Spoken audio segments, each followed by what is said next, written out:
Spray the front of that.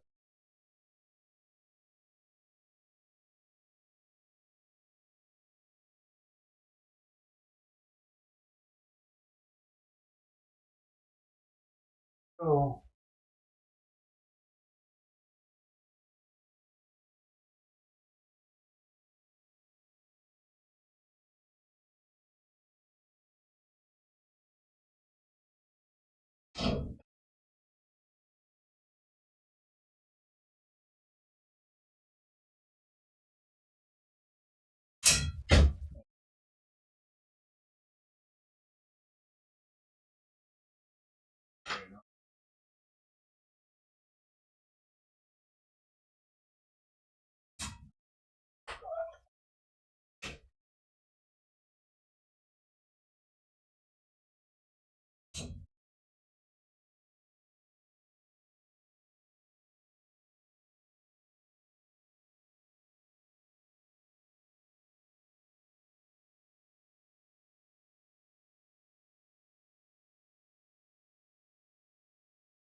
Go.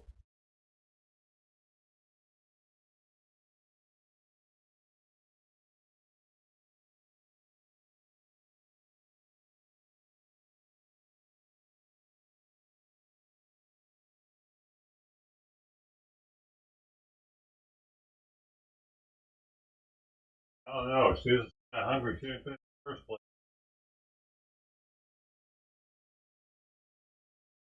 Find the place.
Right back.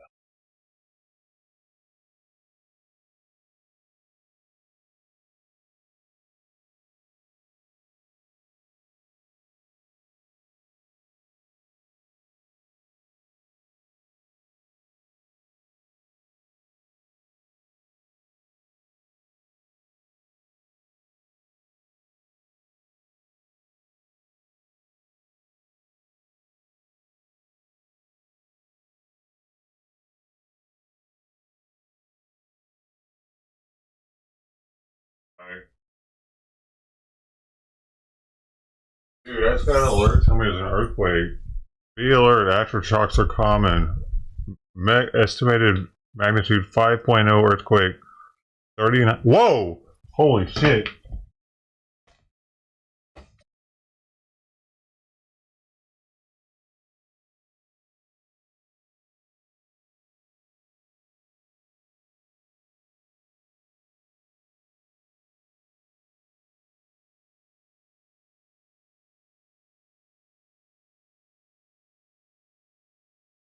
Well, that was wild. Did you see that? The shit shake? That was cool. How he told me before it happened. That was wild, dude. It took that long for the shake to travel 30 miles. Wow. That was neat.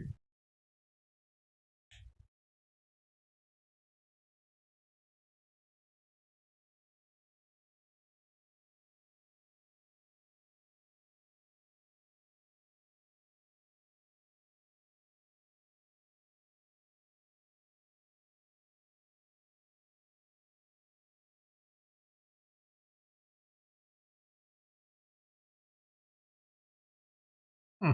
Wow. Did you feel it?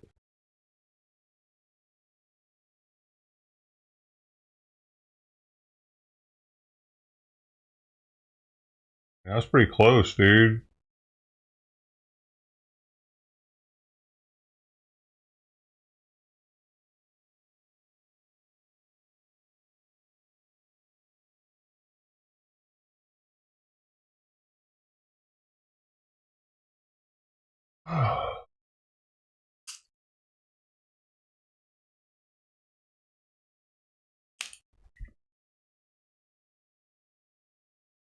Yeah, that's what I was thinking. That's why I went to the doorway, because like I didn't know what the. Oh, all I know to do is go to the doorway or underneath tables or in doorways.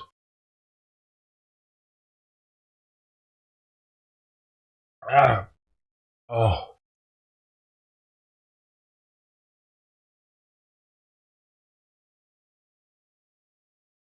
I don't know how sturdy this thing would be since it's adjustable. I don't know if I should get under it or not.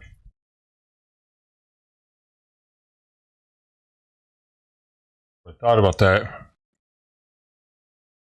Hydraulic should hold up.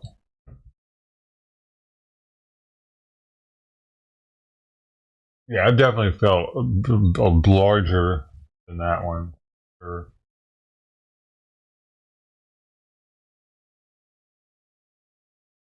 I felt two of them larger than that one. I was on a date for one of them. I was in a restaurant. They had to clear the restaurant out. We all had to go outside. The other one, I was in a counseling session or something with somebody, and I swear I saw the freaking ground move on that one too. Like it looked like it was like doing this, but it didn't crack anything somehow. It was weird.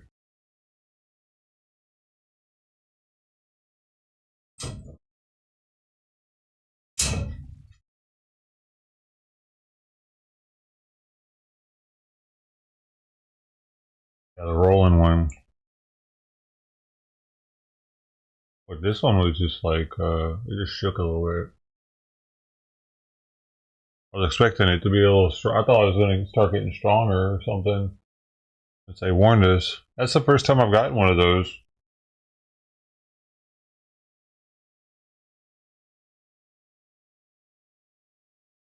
But that really freaked the outdoor cats out. What is she doing though? Like Mama lately, I don't know, dude. It's as if I really am starting to think that they're not as hungry now because the parasites are going. Maybe. What like going on?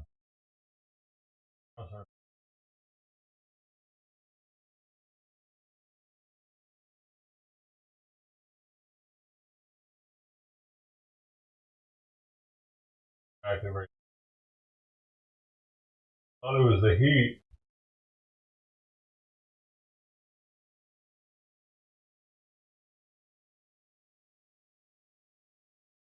Hot today.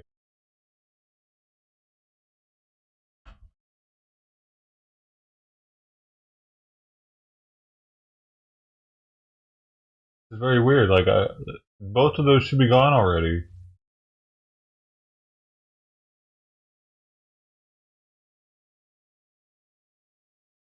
At least one of them. I mean,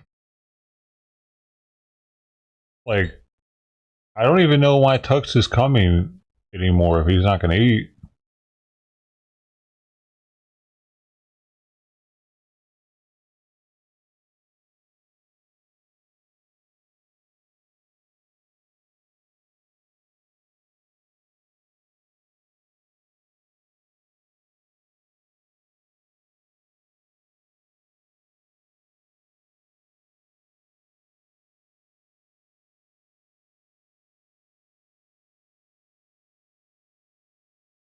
Hey, see you later. Hey,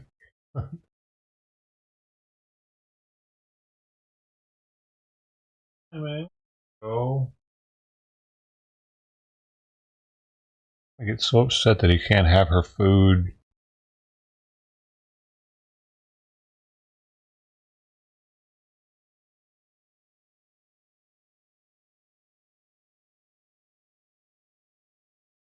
And on your to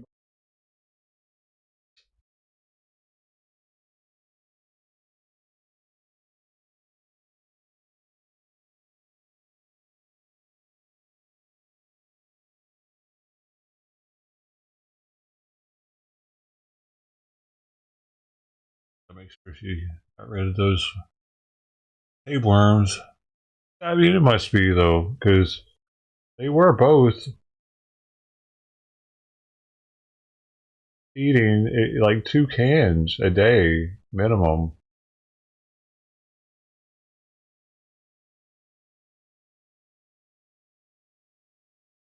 Tux ain't eating at all now. He ate nothing. There's even, I mixed in a little bit of nutritional yeast into his on the left. And I put Churu Treat on it, which it looks like Momma.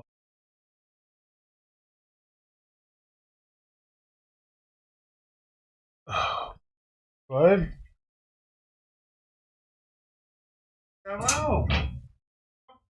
Come on. Come on. He just wants the door open. He wants the gate open so badly. But if I can't let her out just every now and then, if I do that, she'll fucking drive me crazy at night, probably, wanting out. If I let her out at all, she'll want out all the time, dude. Unfortunately, I have to wait until they're eating the same food.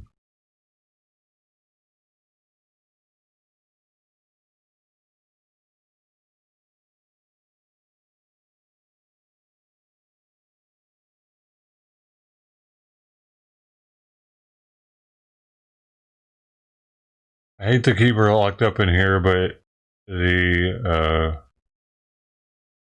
only other option she would have is not to be here and be in a cage somewhere, but it's much smaller than this room. I mean, yeah, sure, she'd probably get adopted though if some place would take her, but no place is taking anybody. I couldn't do that to her now anyway. Not with them grooming each other.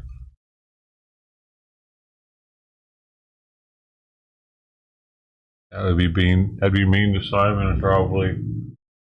Wouldn't it, buddy? Would you miss her, Simon? I think you would now at this point. Been almost half a year.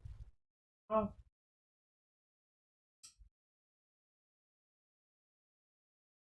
I know what the fuck.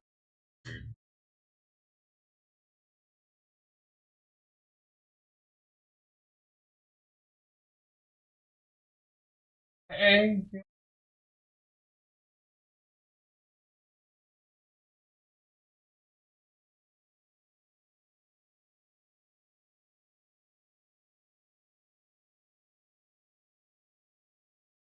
He's not pestering me? Well, no, he would have. I was hissing at him and shit when I was out there. I was like telling him to get the fuck away from me over and over. Like I was making sure he didn't get near me. If I would have been more calm, he would have been rubbing all up on me. For sure.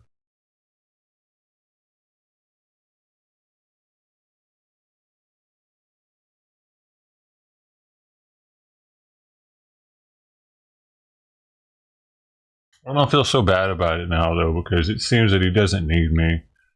Someone else is taking care of that cat. He's just coming here to get some treats in the morning or something. He was hoping that Churu Treat would be on my finger. Must be that. That or he just, the other person's feeding him later than me, and he's got to wait on their dry food. But it's weird that he came back yesterday and cleaned up some of the wet food. This doesn't make any. It didn't make any sense. What is he doing? And what is Mama fucking doing, man? Why does she make me go out there with dry food and shake it, and then she eats some more wet food? Like, cats are fucking pissing me off. I just want to be done with my feeding so I can like move on now. I really got to do laundry today, dude. Yeah, he was under the house. Dude, I finally got the scent out of the bag too. I had to get some. That stuff worked. The enzyme powder that I put with the detergent finally got the pee smell out of the bag. And I found out that why it didn't stink so much in the beginning and why it smelled in the end is because the bacteria like eat the urea or something. The reason why piss stinks more when it's dry than when it's wet is because the bacteria have a chance to take a hold on it, and you're actually like smelling like after bacteria have eaten stuff. Pretty trippy. Because it didn't smell bad at all at first when it was wet. When he first did it, I was like, I couldn't even tell it was pee. And my vet was like, oh, that's cat pee. I'm like, really? Didn't even smell anything. But once it dried, it was horrible, dude. It was so bad that Simon didn't even know it was his piss. He'd come in there like in the bathroom. The bathroom was reeking of cat pee because I had the bag in there trying to clean it. And that's how I know it's clean now, because I can open the bathroom door and it doesn't reek of cat piss. It was so horrendous that he could smell it wafting outside of the bathroom, and he'd go in there like all creepily, like, "Where's the cat at? Where's it at?" He didn't recognize his own dry pee smell. I don't. Yeah, that it took me 2 days. I had to get the special product. I didn't even know I could get that bag completely. I had the whole bag in the bathtub. Just I had no other choice. But it's good now. I'm so happy that I was starting to think that it was going to be a lost cause. I didn't know that it was a washable bag like that. Have you seen the bag I take him to the vet in? It's a backpack. Got mesh on it. It's a $150 backpack. I can't remember what I paid for it when I got it. I got it years ago. So I was definitely trying my best to get that bad boy clean.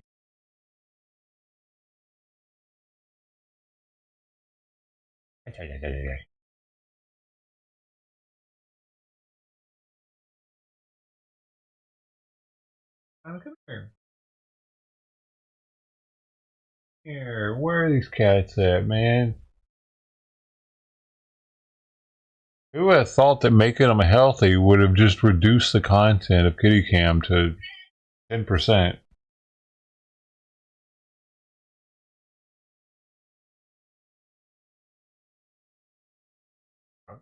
Trident has been MIA for like a month. He's either dead or has kittens. Frostback disappeared. The other tuxedo disappeared.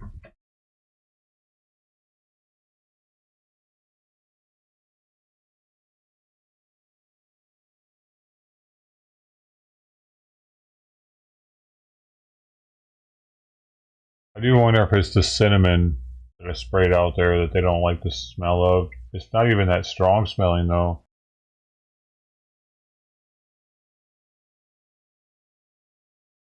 Before though, it smelled like cat pee back like a little bit. Maybe they really liked that. Like, yeah, this is our spot to eat. Ah, yeah, it smells good.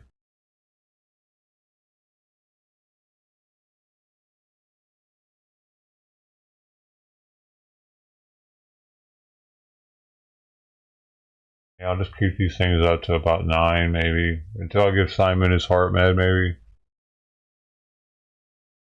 Dude, I have so much laundry. I probably have 100 pounds in laundry. I really wish I had somebody to go with me to the laundromat to help me with it. I'd pay them.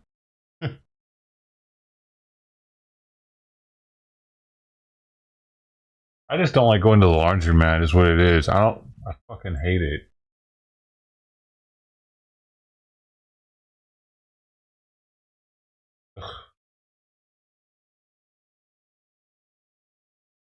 One of the main reasons I decided on this place because it has washer and dryer hookups. It's one of the main reasons. That and parking.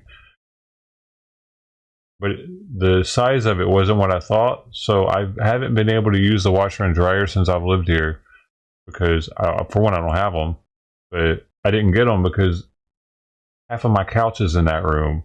I should have thrown that shit away 4 years ago and bought a washer and dryer. For seriously, dude. But whatever. Here's where here's where we're at.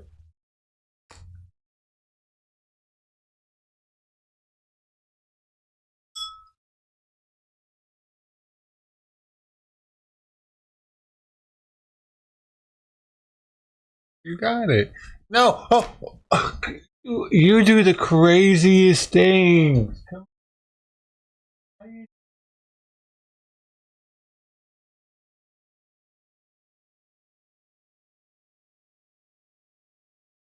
Heavy like that? That's why I was.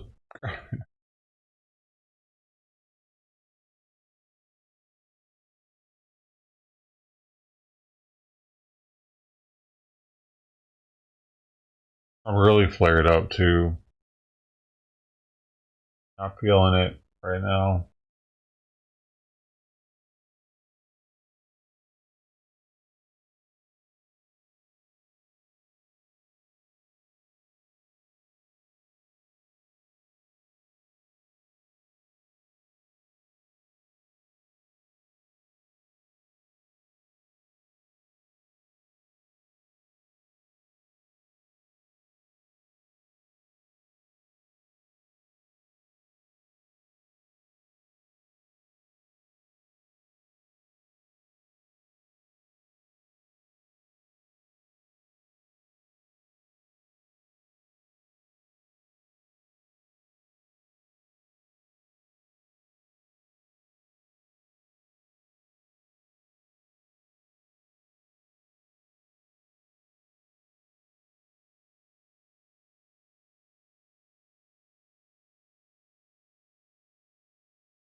Dude, you seeing how Royce is trying to sell a Price is Right ticket? I have a ticket to Price is Right show in Rapid City that I cannot attend because ticket vendor screwed me over and booked it for the wrong city. This is a ticket for the actual selectable audience, and I am selling it at cost. I just want this thing out of my life. It didn't even say what it costs.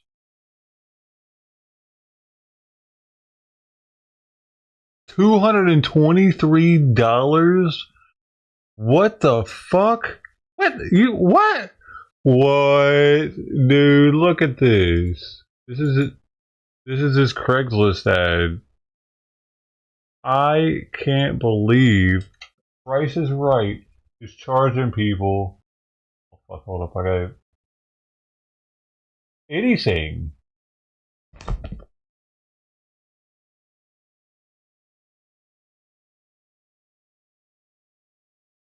This ticket he's selling.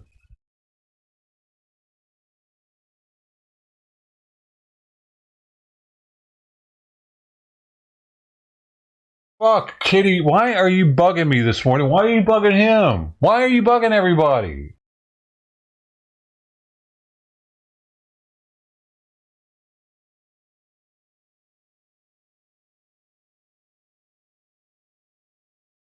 Apparently it's because it's near him and like no. You're fucking coming up here fucking dude. She starts. Oh my gosh, dude. Did you just eat your food or play with Simon? Did you do that?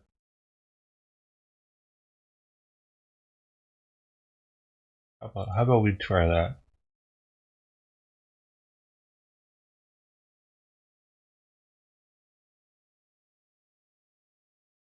There's not even a way, dude, to message him on here. What is this? How do you have a Craigslist post to sell something?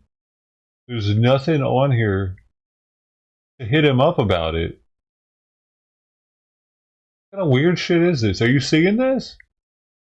There's nowhere to click to get information. Oh, reply? Wait, there's a. Oh, there is. Look at that. There's a reply button up there. That's a first. That's new. Oh, stop it! Whatever you're doing.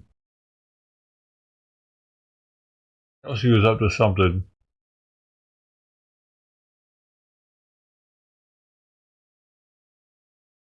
Oh, there's this though. I want to see what this is. It's good. Oh, by the way, I don't know if y'all watched Tim Pool last night. I watched a little bit of it, and apparently, I should have clipped. I knew I should have clipped that last night. Let me just bring it up real fast.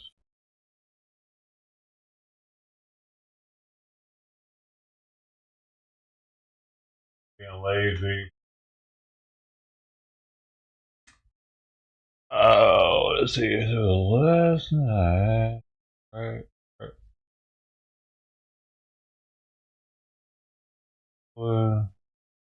This up for a second. This out. Also, not The vote. Why do I want? Hold up. Let me get it. No. No! Alright. Get to the right spot. There we go. Oh, look, he even did that. I posted this guy's video into Discord. If you check immigration, you can see this video in there. That's not what I want to see. There it is. Cats because they're poor, they eat cats because it's tradition. Do Haitians eat cats and before this to distance? incentive for them to assimilate, and there's no incentive for them to, you know. I gotta do something here. Cuba, Nicaragua, Venezuela, and Haiti, where you could just come in. Yeah, and there's no incentive for them to assimilate, and there's no incentive for them to, you know, become part of American culture or adopt American values. You may be wondering, my friends, do Haitians eat cats? It seems like a crazy story. Here's what you do. Take a look at this. You go to Google. I asked the question, do Haitians eat cats? Now, I want to stress this. I am not meaning to disparage Haiti. If it is that they eat cats in Haiti, I don't know. Different cultures eat different kind of animals. I don't think we're fans of that, but okay. We recognize other countries can do whatever. We're America. We do America stuff, all right? I went to Google. I clicked Tools and set a custom range. I only want to see search results from before August 1st, 2024. That gives us a month lead time before this story became prominent. I could probably say September. What's the first? From 2 years ago, Haitian girl crashing at my house talked about eating cats. Just below that, August 18th, 2015. I went to Haiti and was served stewed cat. Here's one from 2011. Do Haitians eat cats and dogs? This one says, no, they don't, right? This one also says they don't. No, Haiti report says they contrary to. Oh, I'm sorry, you're right. It says they don't eat cats because they're poor. They eat cats because it's tradition. So this is from March 27th, 2019, from Haitian Report. It's even worse. They eat cats in Haiti. They say dude, it's a practice. That means, dude, check us out. These Haitians are fucking eating cats, dude. They're eating cats, dude. So the fat check bullshit, they're eating cats. If they're known for eating cats, what are they gonna do here if they can? Eat cats. You're about to find out why. They're considered a delicacy. Known to a select group of Haitians found mostly in some countryside villages. And it's part of, what did it say? It's part of a celebration or something? What does it say? Contrary to popular belief, they don't eat cats because they're poor. They eat because of tradition. The practice of eating cats in Haiti is not a new habit, but an old tradition started at the time of slavery. Why am I losing viewers? You already know this shit, you fucking pissheads. Cats deep in Haiti's forest and treacherous mountains many years before Haiti became a nation. Fuck you! Eating cats is just as old as fucking Haiti YouTubers. Itself. They say Haitians eat Fuck cows, your goats, ass. sheep, chicken, pork. In the fucking cat mouth. meat is a delicacy because that's where your many ass people is. Many from the countryside can't resist. Having a réveillon without a cat is like celebrating Thanksgiving without a turkey. I don't know what this is. Trying to fucking teach people shit here, and I'll lose viewers. Why? You'd rather fucking just see me sit here and bitch about the fucking cats? Fucking you. Oh, they're not eating. Why aren't they eating? Oh, this is great content. I love him talking about the cats aren't eating. I'll give you actual content, and people leave. Fucking people. I don't know if it's true. Maybe the website's fake, I guess. Yeah. But I'll tell you this. I did a search several different ways and several different times, and I found numerous posts verifiably. I mean, this one right here. This is from 3 years ago. Haitian girls talks about eating cats in Haiti. Democrats over here. What is this one? 12 years ago, I went to Haiti and was served stewed cat. I can confirm the meat is really delicious. Ugh. If I could find out you're a Democrat and fucking ban you, I would. It's that simple. This is the crazy thing. The media is saying it's false. Haitian migrants are not eating cats. It's like, okay, well, I went on Reddit and found 10-year-old posts of people saying they eat cats in Haiti. There are now 20,000 Haitians here in Ohio. So if you were to come to tell me, well, two things. One, there are reports of them eating cats. And two, they're now here in Ohio. If you then said it's possible and probable that they eat cats in Ohio, I'd say, okay. I think part of the problem, And they are eating cats. Not all of them, but they're fucking there. There's 20,000 of them. You can't tell me that 5 of them aren't eating cats. And that's all it takes is one dude that's got a super big cat fetish and he just goes around wrangling them all up. It doesn't take that many to be like, yeah, there's a couple of them out here eating cats. All of them don't have to be doing it. The fucking Democrats think that all of them have to be doing it for some of them to be doing it.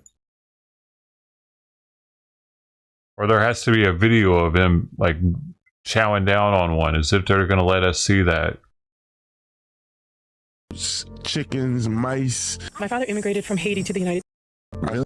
Goats, chickens, mice. My father immigrated from Haiti to the United States in the late 60s as a teenager. And I want to talk about these recent comments about the Haitians in Springfield, Ohio. First, I want to say my father and I are now estranged, but...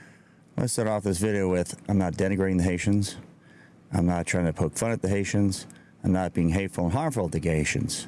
This is for educational and informative purposes only. This woman's Haitian. Let's keep going. I did know him in my very, very young years. And when he immigrated, he was one person and they weren't sending, thousands of Haitians in one area. He wasn't eating people's pets and he didn't practice voodoo. All right, let's start off but with there's a but. So important. There's a but about to come out of her mouth. 20,000 to a community of 50,000. Those people don't assimilate. They just bring little Port-au-Prince to Springfield, Ohio. They don't have the ability to assimilate because they're thrust into the community. So when the Democrats brought in that many immigrants at one time to a community that's small, they don't have a chance to become Americans by design. And that is the point. We had immigration limitations in the past because we wanted people to immigrate, whether they're from Italy, Germany, Sweden, you pick it. But that was a tool that was useful because we want people to become Americans. That is the point. Customs and cultures and everything else.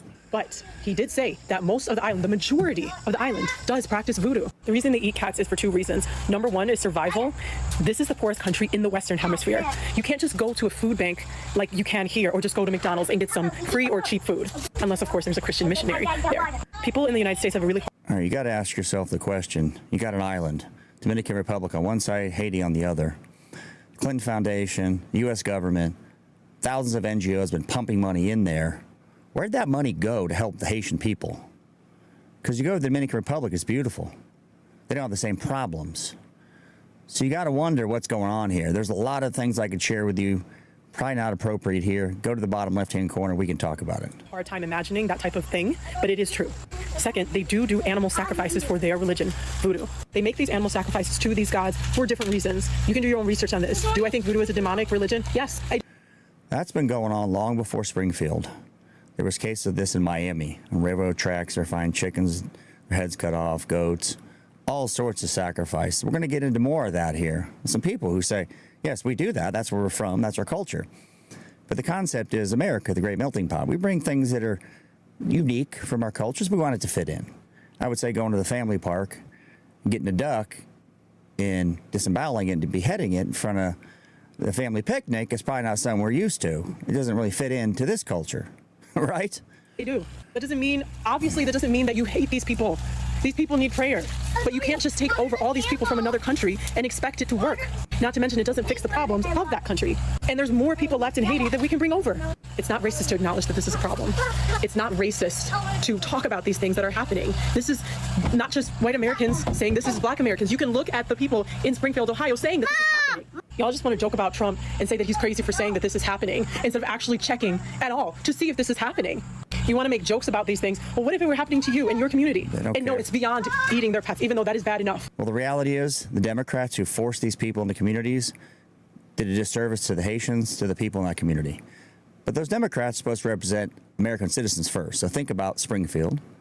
And then if you're going to bring in illegal aliens or migrants, asylum seekers, what's going to be in their best interest? You want to assimilate, right? Again, they're not in Haiti anymore. They're in America. They can live better here as a poor person than they could as a middle-class person in Haiti. It's a net benefit. But by design, it's not being done that way. When you have unfettered immigration, when Joe Biden says, surge the border when I'm elected president, and you bust them all these communities, the Haitians in this example don't stand a chance to have the ability to assimilate because they weren't told to. They're not forced to go in, and me and you make friends. You're my neighbor. We both live in poor housing. We make friends. I enjoy your food. You enjoy American culture. You watch football with me. I learn how to make some kind of unique food to your culture. That's not what they want. Why'd you kill the cat? Smile for me. Smile with your teeth. See this right here? I think that this is a Haitian because she never speaks, as if she doesn't know English. It might be a couple hours away or whatever, but does that really matter that it's not in Springfield? If Haitians are eating cats anywhere in America, especially if it's in the same state that they're being accused of it, well, then maybe it's happening, even if it is a couple hours away from the other large group of them. Maybe she got away from that group and had some people that were a couple hours away. And I mean, does that mean they're not doing it in Springfield?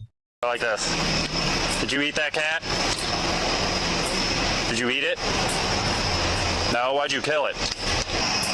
Did you guys see all this? No, we pulled up and she was just laying there with it. Did you see her eating it? Eating it. She was eating it? Yeah, she was. You call the Humane Society, see if they'll come pick this cat up.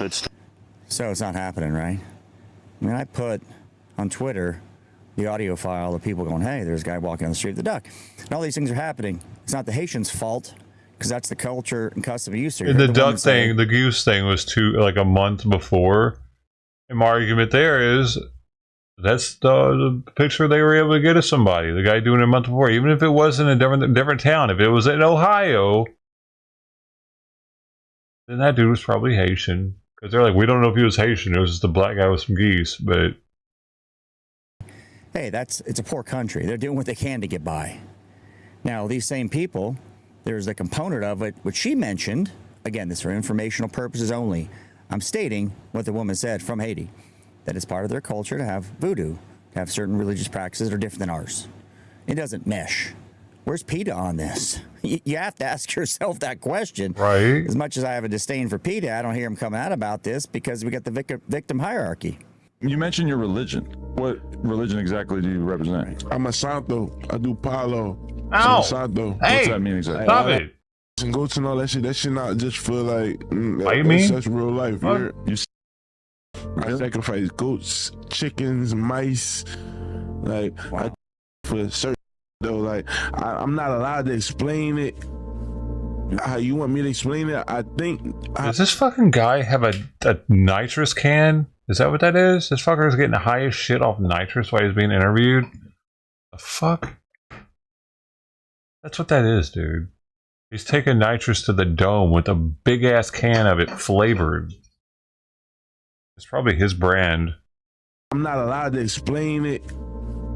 How you want me to explain it? I think how you want me to explain it, but yeah, like hard to Google.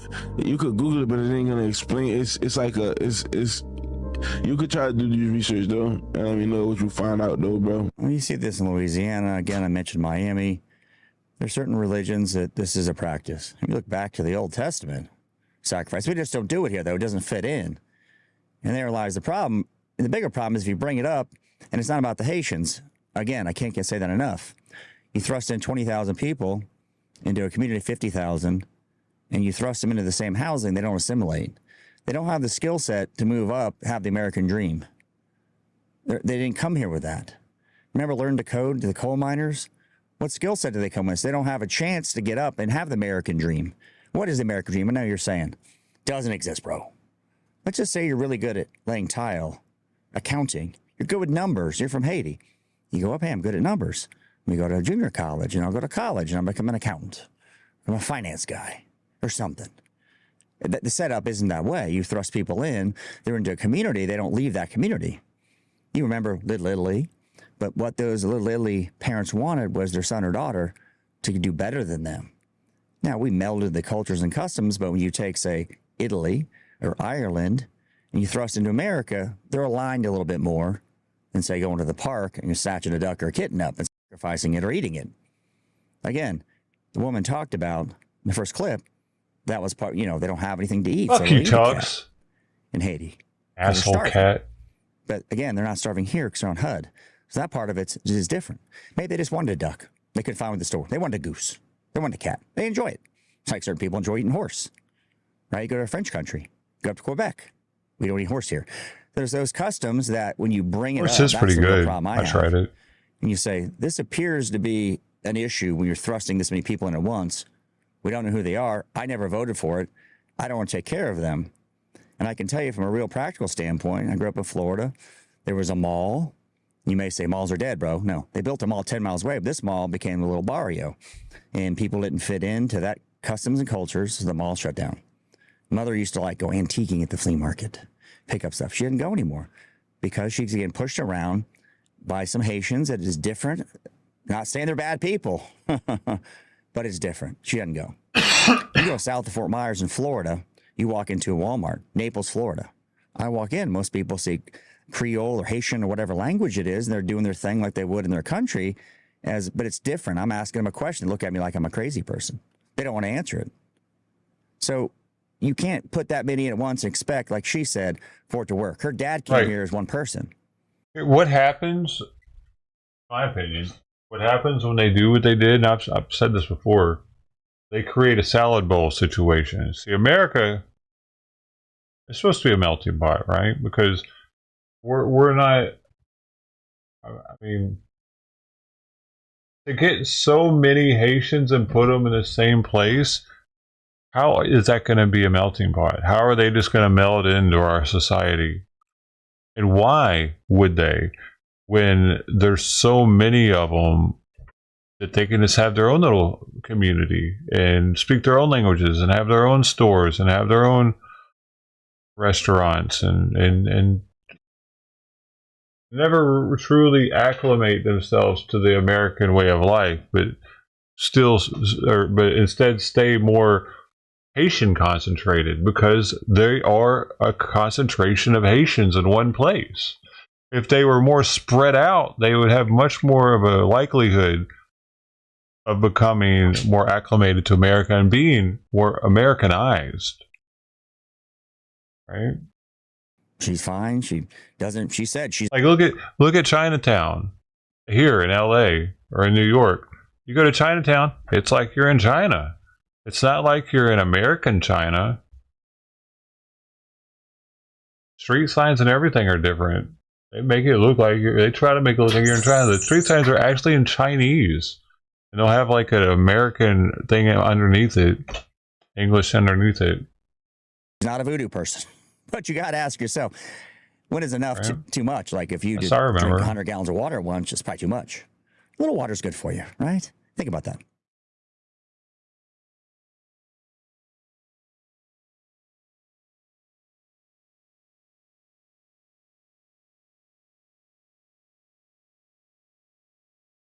Oh, wait. Oh, maybe they're disappearing. Manhattan's Chinese street signs are disappearing. There are over 100 bilingual street signs across 24 streets in China today, and at least 150 has that ordered. Okay, so maybe they're getting rid of those. I can't read it because they want me to create an account. It says, are all the signs in Chinatown in traditional Chinese? This is a minor nitpick of mine since not all Chinatown signs are traditional manner. A lot of them are also simplified, but I hadn't found one yet. So I'm not sure if that's in LA or in a game or what the that's in a game. Why are all the signs in DC's Chinatown in Chinese when all the shops are American? See what I mean? That kind of thing. Like they do that. Whenever a bunch of them get in one spot, they turn it into a salad bowl situation, not a melting pot. and it causes them to not acclimate to our traditions and cultures. They keep their own. Hence, these Haitians eating cats and shit.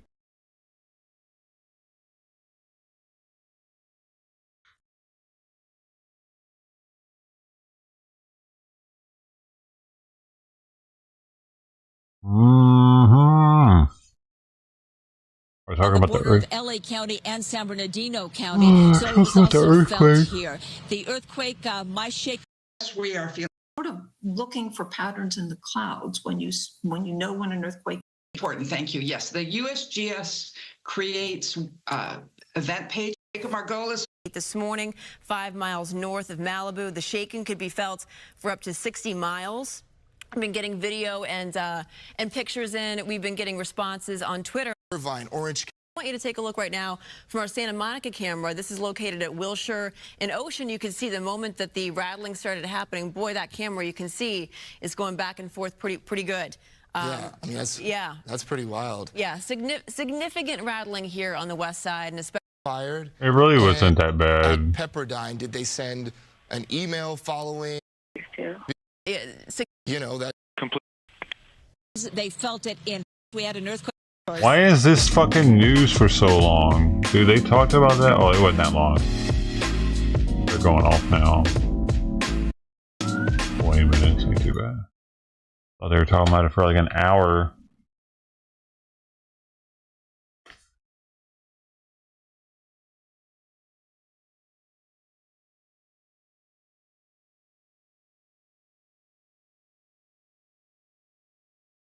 We've laid out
Oh.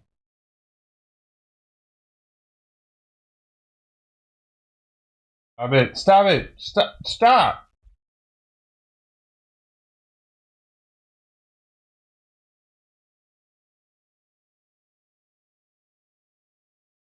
It's such a bugger when Simon gets in my lap. She gets so jealous.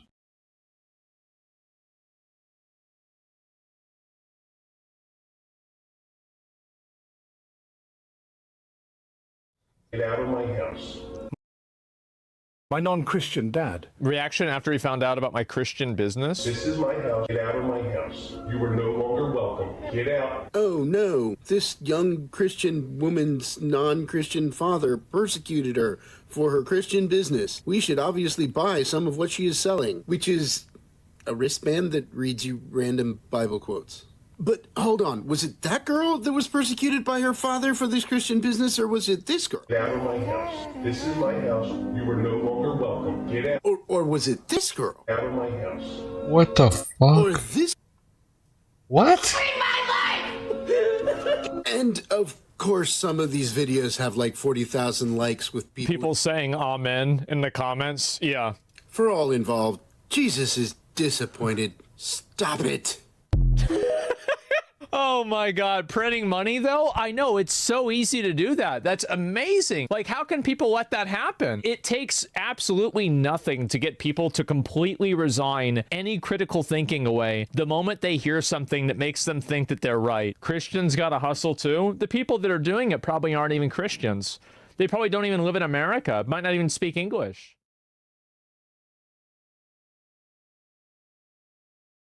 Trippy. That's fucked up.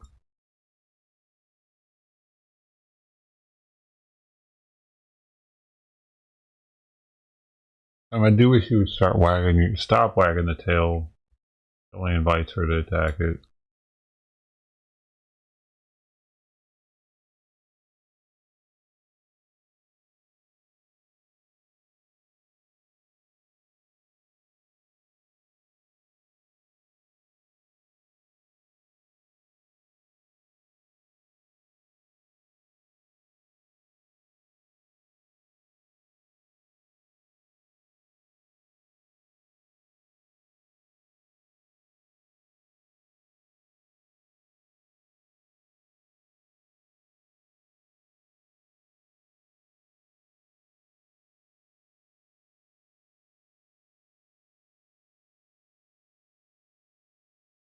God damn it, cat. Fuck.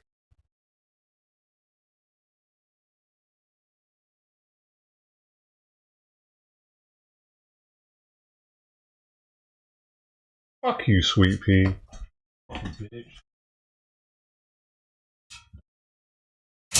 I can't have more than fucking 5 minutes with Simon on my lap without her fucking attacking him. She's in here with me all goddamn day long. I'm her fucking pet, pretty much, at this point. And I can't have just a little bit of time with a cat I've had for 14 years. It really pisses me off, dude.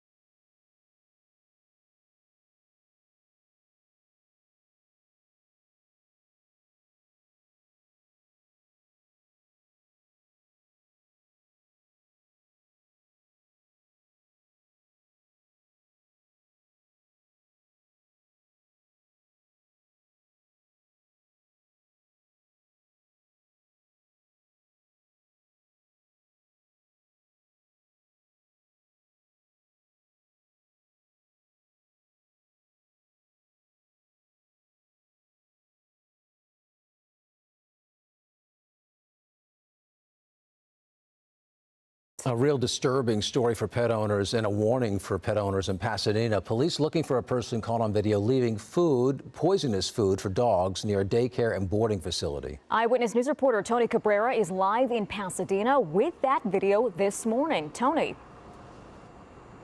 Hey, John and Irene, it's happening here on Foothill Boulevard between Sierra Madre and Rosemead, and the suspect leaves behind clusters of grapes and chocolate, both foods, like you said, that are dangerous and poisonous to dogs. Surveillance video from outside Dogtopia Dog Daycare and boarding facility shows the suspect crouching down by some dirt and leaving behind something on the ground. People who work at the business say the person's purposely putting grapes and chocolate next to some rice or noodles to entice the dog to eat it.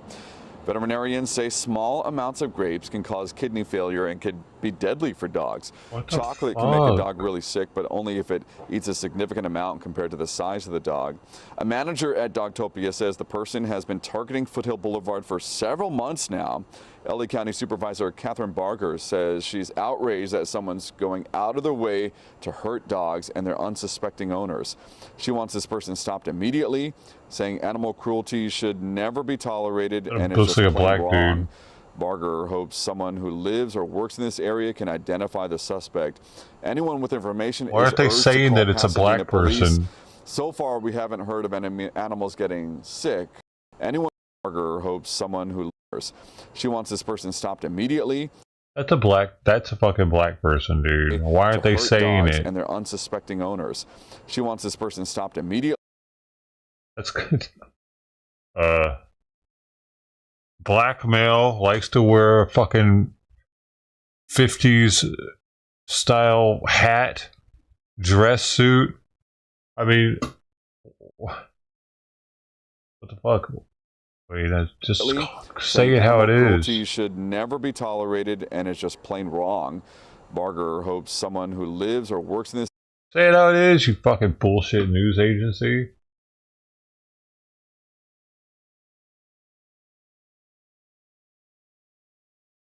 Usual suspect.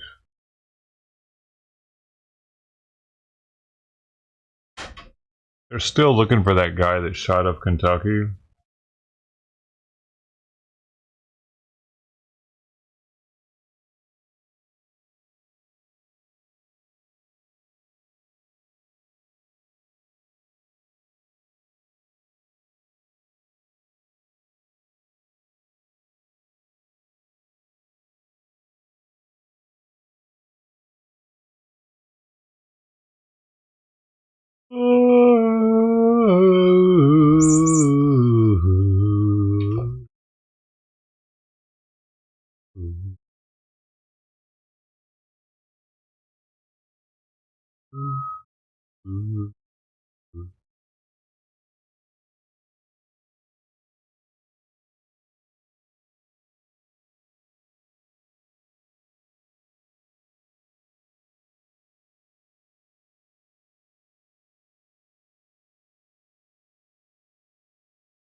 You want that? You want that toy?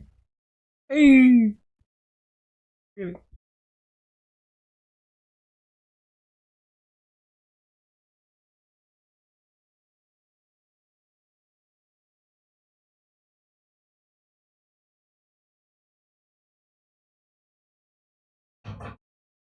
So they're sued to me.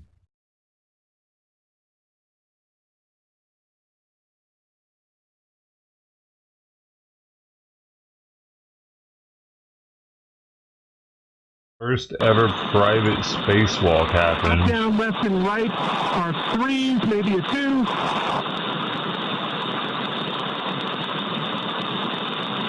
Pitch is a 4.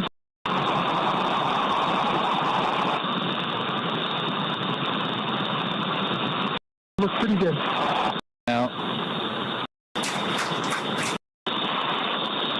Dude, they're traveling 26,000 miles per hour and his head is outside.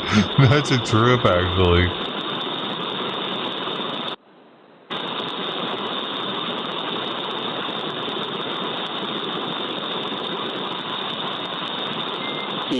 For left man. Whatever piece of vertical translation. Piece of space debris just hit him in the forehead right now. ED2 for awareness. We're tracking an ingress time at O2 flow 59 minutes.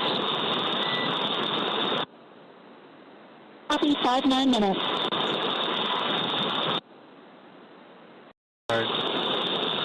Heading inside. Let's see if it was a little more work. I can actually present the location confirmation For the last couple of days, 8.3. Sarah, who will be EV2, and then just out of view underneath the camera, but I think you... Of course, we don't... Being said... We simplified that a little bit. Today, it'll feel familiar if you've ever... thing, right? Because... This has been years in the cabin. See the Polaris Dawn... That the... Are there 2 hatches? The Vox... on... Gotta be. If you open...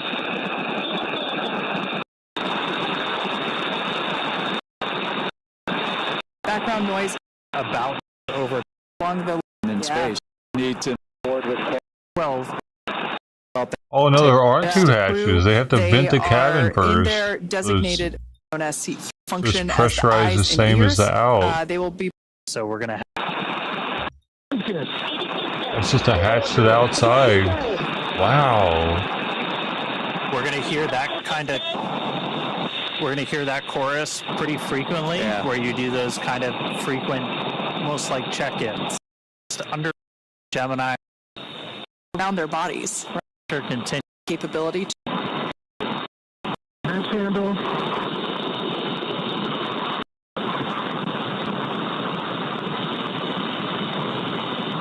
It is. It's very exciting. Yeah. And resilience. Copy, we see it.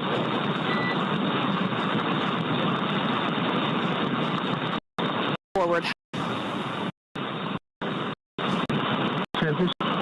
The reasons we had Jared do that was to Dragon SpaceX. Make sure the pressures are equalized. We're going to have you repeat the last operation to kind of vent any of that residual atmosphere. Hatch open. As we said, we can open the hatch. Opening the hatch landing. Just gave Jared the ground. Hope. View of the forward hatch. wide open to space. Wow. What the temperature is in there. If you open on Dragon, first view from a helmet cam, looking out. Dragon SpaceX, we see it stalled. EV1 is go to continue. There is you and your helmet cam. we see is the Dragon. Wow. Whoa. Wait, is that in space right there? He's like out of the same? A lot of work to do, but from here, Earth sure looks like a perfect world.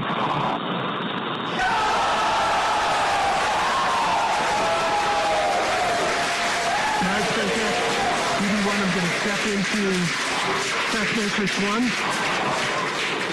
Single-handed mobility demonstration. Commander Jared Isaacman now emerging Copy from radio, Test Matrix 1, watching from the nose cone.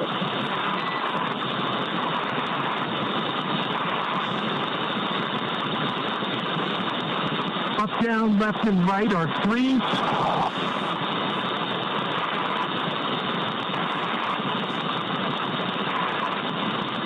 Pitch and roll are 3. Yaw is a 2.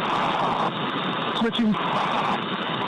Single-handed operations are fine. Static and with dynamic disturbance. Switching to left hand.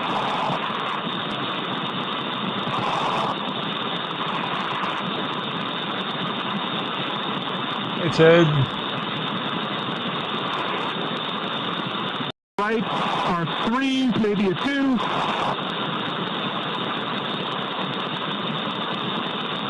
Pitch is a 4. Roll is a 2. Yaw is a 2. So these are the suit mobility checks that Jared is Single-handed performing. operations, dynamic and with disturbance are all adequate. Test Matrix 1 complete. HUD check, 5.3 PSI, 48% RH, 33.9 Celsius. SpaceX copies Test Matrix 1 and HUD readout.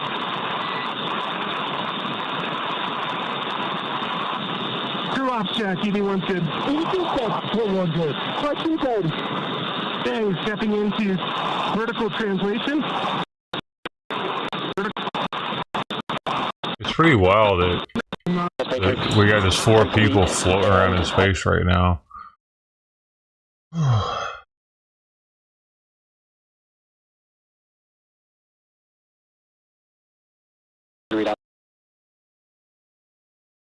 What's done now?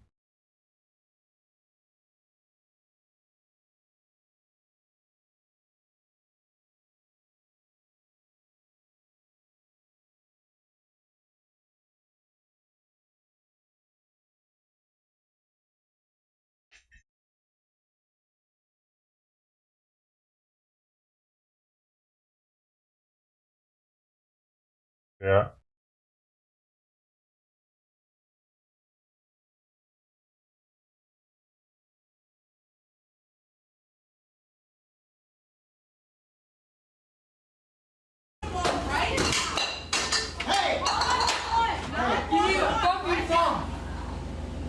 Hey, come on, get out. What's up on you, nigga? Oh. Hey, come on, grow up. Stop it. Get out of here.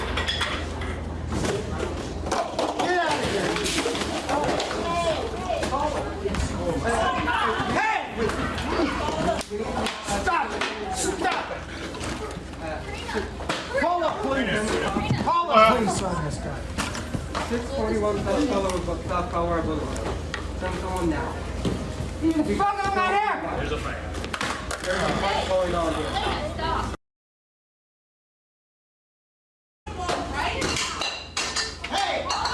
Is that a tranny? Hey, come on, get out. What's up on you, nigga? Oh. Hey, come on, grow up. Stop it. Get out of here.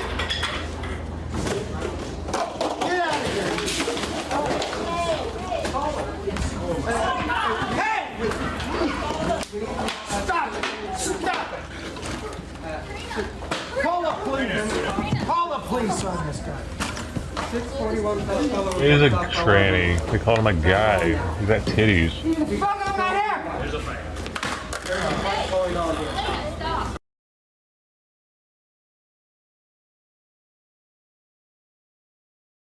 What?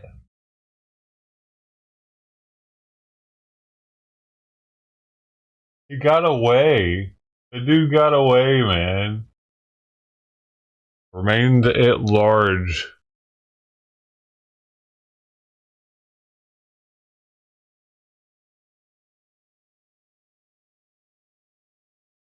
Most people that eat at Panera Bread probably don't watch USC, though. Let's be real.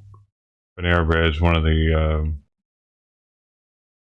I'd say it's more for gay people and dainty women. They like overpriced deli food.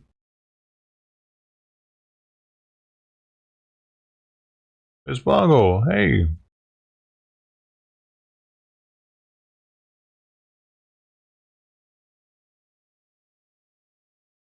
What are you doing, sweet?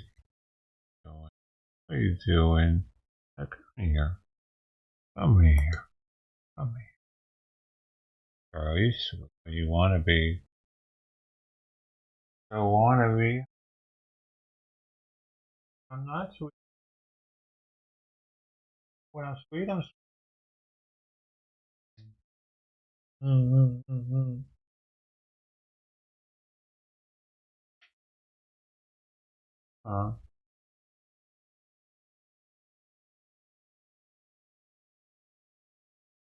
Hey.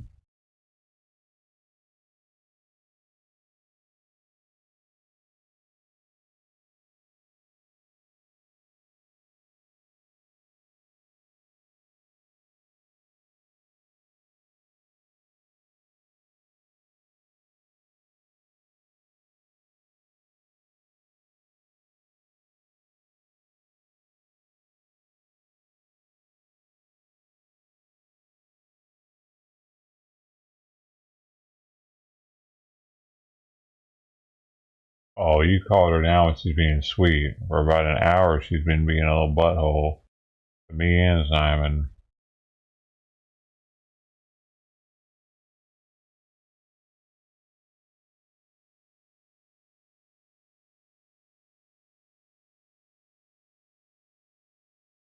Oh, wow, a bomb threat has been prompted a major police response in Springfield, Ohio.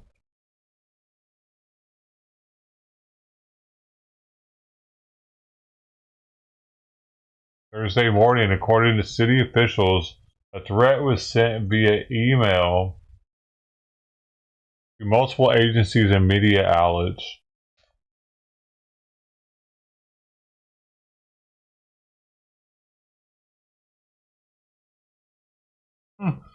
Dude, the most upvoted fucking thing on here says Trump's Springfield addiction literally triggered this. Right.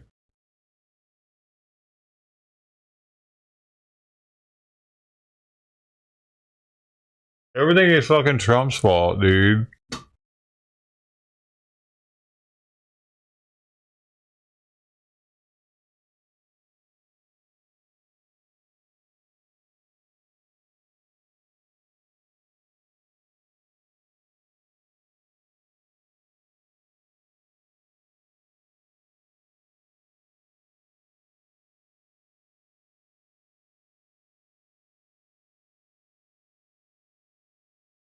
Yeah, it's all Trump. It has nothing to do with these residents getting completely fed up with this shit. I'll show you what I'm talking about.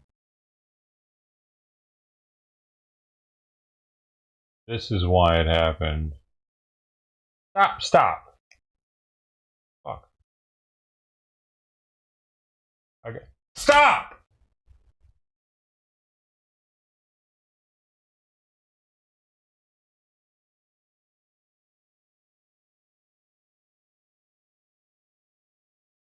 All right, sir, if I can get your name.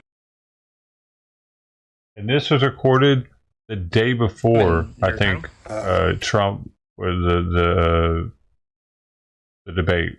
Tony Flood II, mayor of Tremont City. And you were talking to me earlier about how you're connected to the tragic accident where the child was killed on the first day of school. Can You could have elaborate seen on that? this yesterday in Discord, because that's where I posted it. Well, I'm involved, used to be involved pretty deeply with the school. I mean, I've had all 3 kids go there. Stop. I graduated from there. Stop. So Holy see shit. the family around a lot. Still see the family around a lot. Just now they're missing their youngest son. My son seen the bus rolled over. Thank goodness that he sent us a picture that morning saying it wasn't him. But I actually went to pick him up from the school that morning.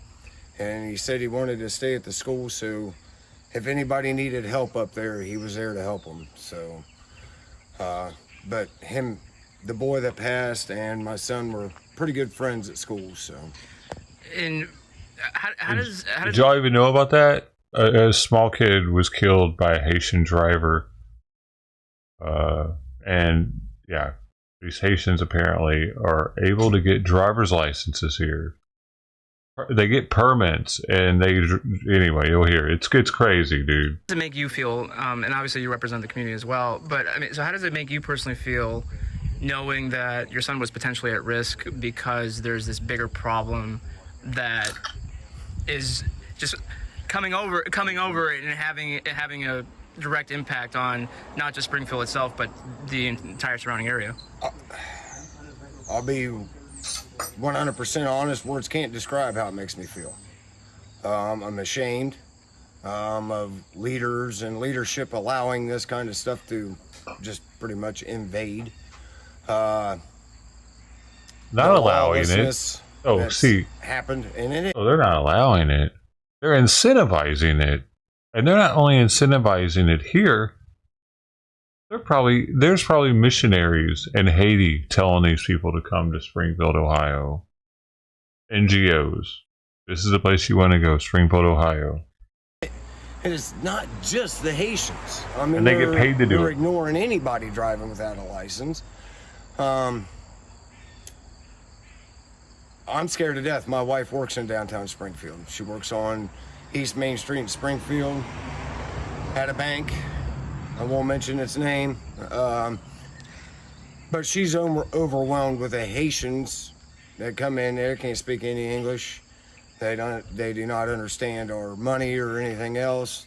My daughter works right beside her, and I'm scared to death that one of these days I'm going to get a phone call or a visit by a state trooper or something, that they've been hit, they've been rolled over for anything. I mean, you get that anyways. I mean, any day you get in the car, it's a risk. But now it's even worse, especially if you head that way. It didn't used to be that way. Yeah. A couple years ago, is what I you're mean, saying. I was always scared. I mean, you got kids out there, people that you love, driving and everything, and anything can happen. Anybody can cause an accident. But the amount of them that's happening anymore, and it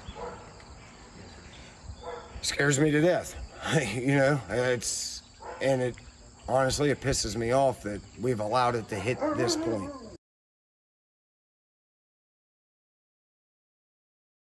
Not to mention, these motherfuckers don't have insurance.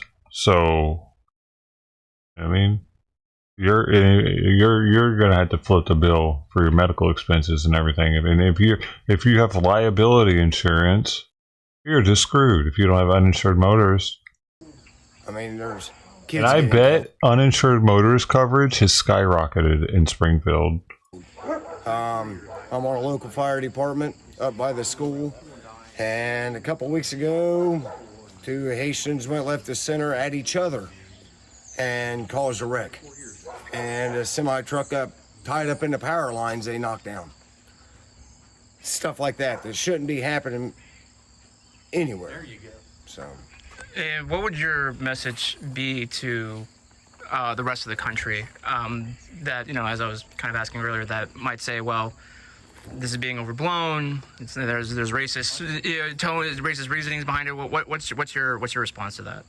I'm gonna has nothing to do with race. Law doesn't know a color. There shouldn't be There's nothing in the law that states, you know, a black guy can't do this and a white guy can't do that. It's not about that. It's us as citizens. I'm trying to figure out my words here. So hopefully you can. Don't worry. Well, don't worry. We'll let it. Don't worry. We'll let it around it. All right. I'm trying to think. Well, they think it has nothing to do with race. It has everything to do with illegal acts and the amount of them. It doesn't matter if you're white, black, green, yellow. If you're in this country, you follow this country's laws. If you live in Ohio, you follow Ohio's laws. If you live in Florida, you follow Florida's laws.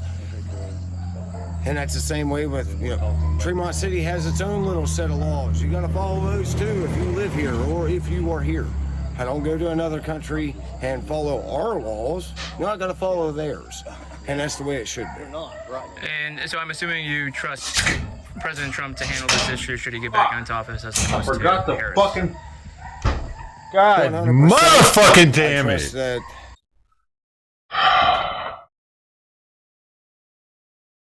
I forgot to fucking pick up Simon's food.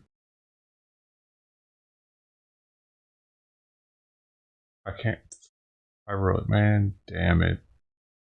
That's a pretty big fuck up.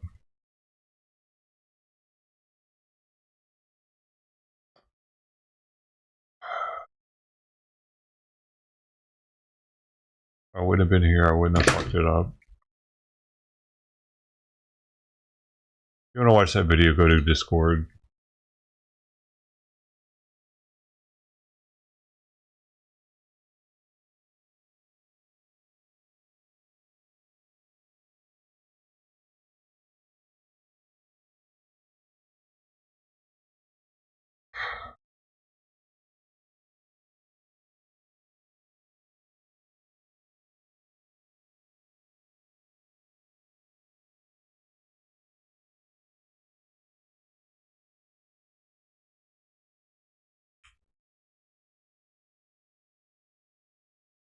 I can't give his heart mash until 10:40 because I don't know when the last time he ate something.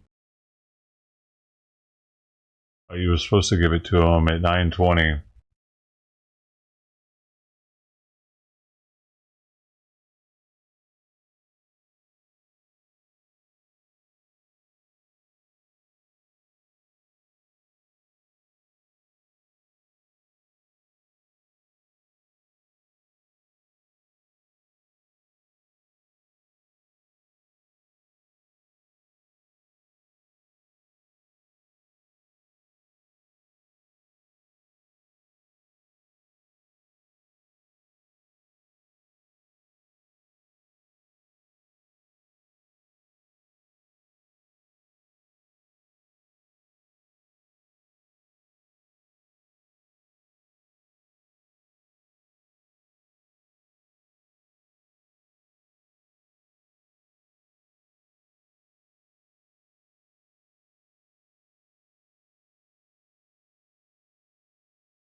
I don't know why I do this anymore.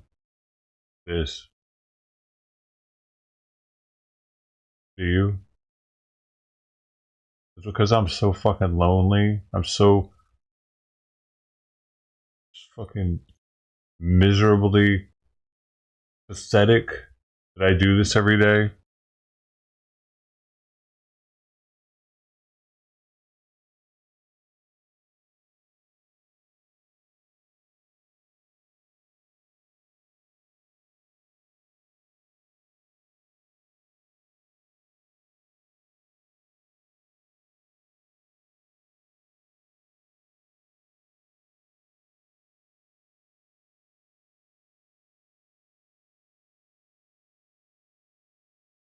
Every fucking day. 5:30 in the morning, 12 o'clock at night. I get all these times that are just every fucking day, and I fucked up. How the fuck do I fuck that up? I do it every fucking day.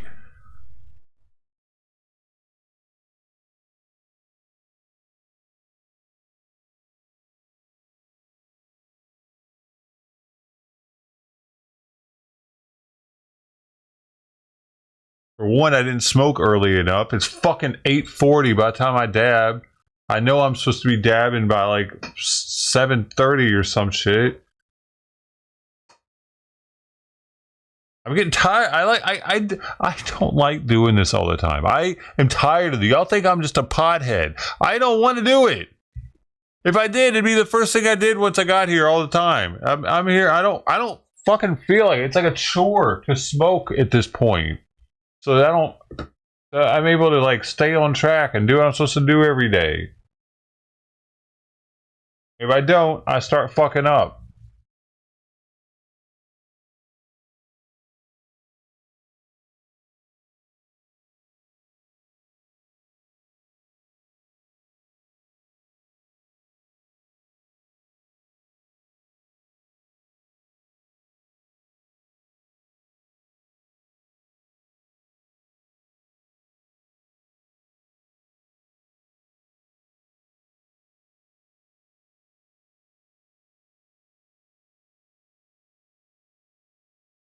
Came up here to make me feel better. That's so sweet of her.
The times that I have to do things for cats are many throughout the day, and they all have to be done at the same time.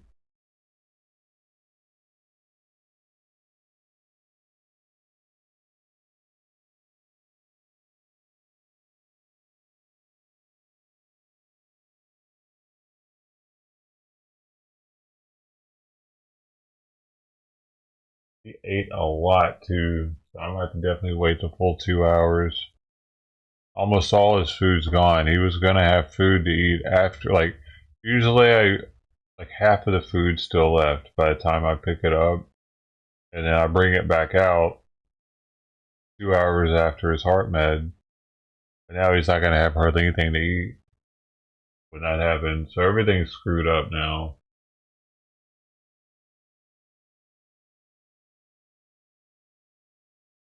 A little wonky now for the rest of the afternoon.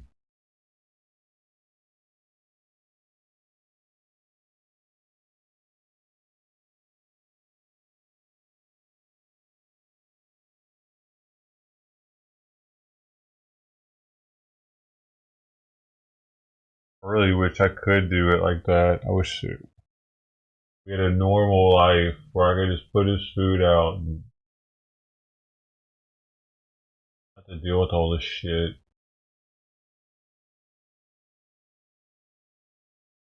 I really miss that. I really miss just being able to have a normal cat. I mean, he was still, I'd always get special food and shit, but medication really, like, man.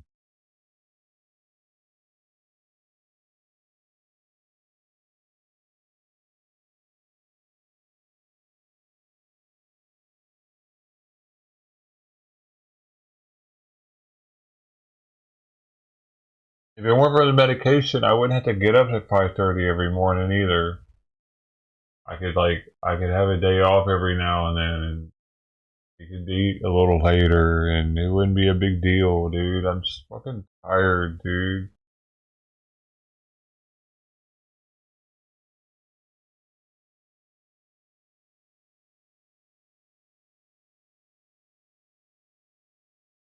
Even people with kids get fucking day off every now and then. Sleep in. I don't ever get to sleep in, man. I ever just get to not set the alarm. And it's for who knows how long. I don't have any idea how long. He could live for another 4 years like this.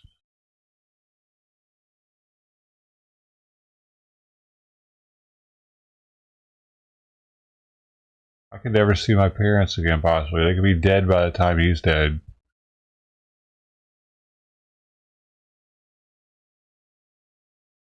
My dad is older than my mom, too, by like 10 years, so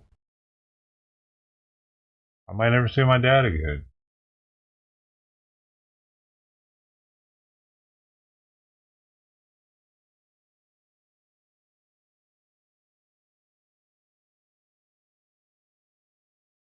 I'm surprised he's still here.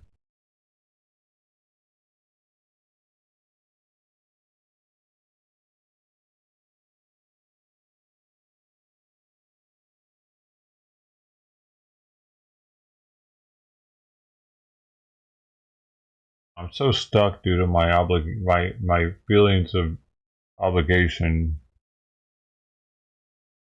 Make sure Simon gets his medications at the correct times and the correct dosages and everything. And when I screw it up, it really pisses me off. Like I've failed. It's all I do. It's all I do. How am I gonna fuck that up?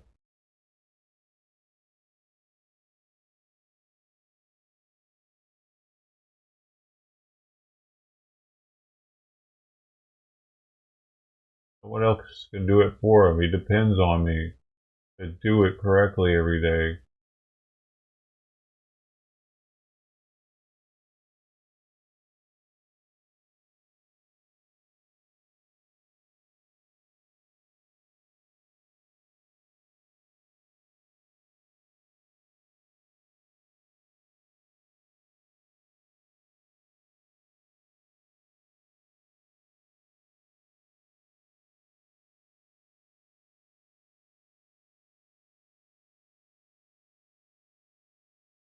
Cats outside are annoying as shit now too because they're not eating. Well, Tux ain't eating at all, and she's eating like hardly anything. I don't even know if she's under the house anymore. There could be another way out.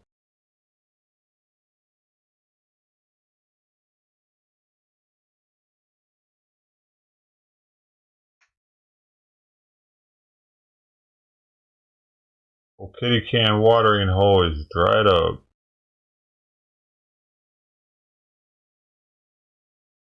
Crazy. All the alley cats we probably have around here, and none of them are coming to eat this free food.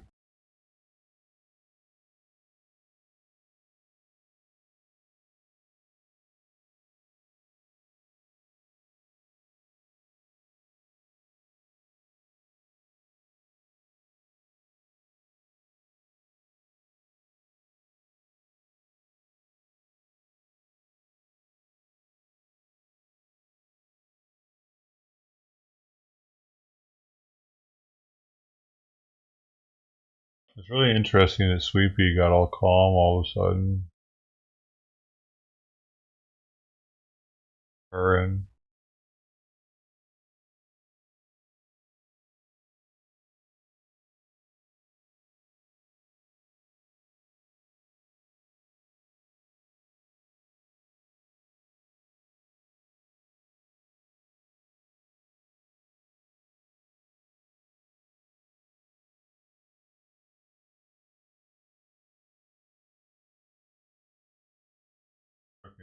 on here.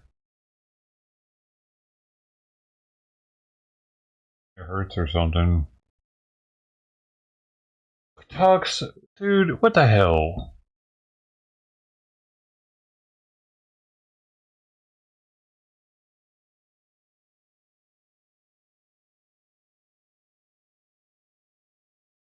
What in the heck is his problem? He was eating that food like it was the best thing on the planet 2 weeks ago before getting that medication in him.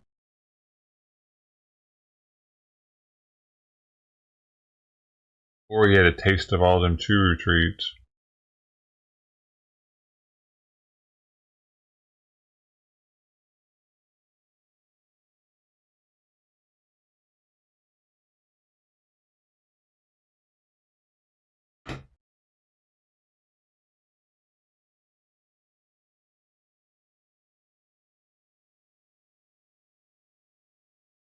Well, he's definitely worse than Simon. If Simon had that food, he'd gobble it up.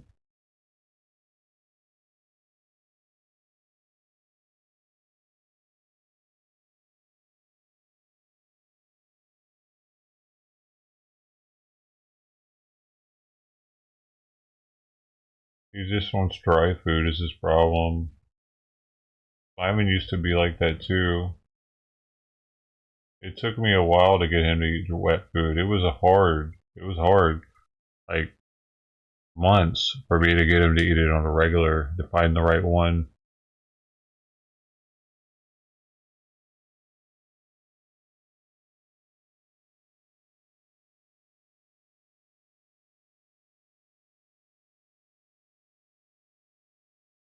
And he's actually pretty healthy now considering everything. But I think it has a lot to do with the food I'm getting him. It's extremely high quality, no extra bullshit, and his medication schedule being almost perfect every day. And me splitting the pills on a jewelry scale that goes down to the thousandths of a gram. I make sure they're no more, they're right around 5% of each other, usually less.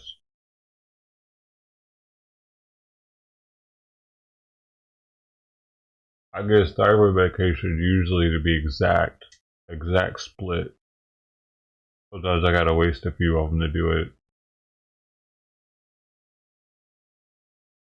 I always get the same exact dose every 12 hours.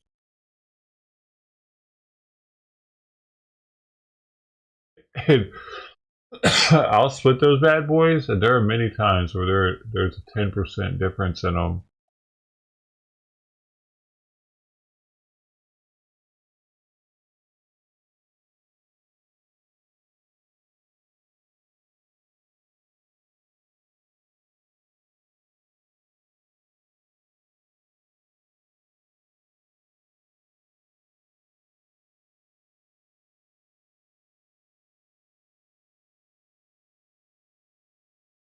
He was actually gonna have me give it to him just once a day, and sure, I could do that. He told me I could give it to him once a day.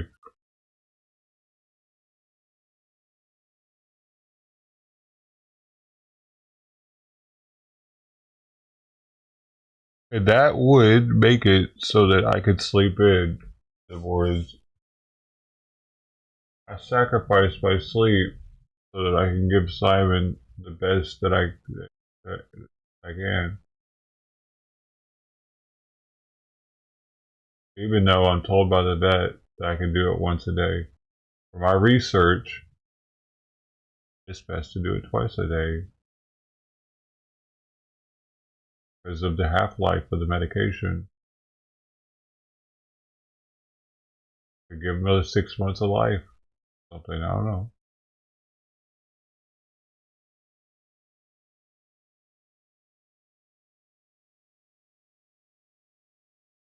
Owe it to him to do it the best I can. When I screw up, I really beat myself up for it. But then he is a cat, so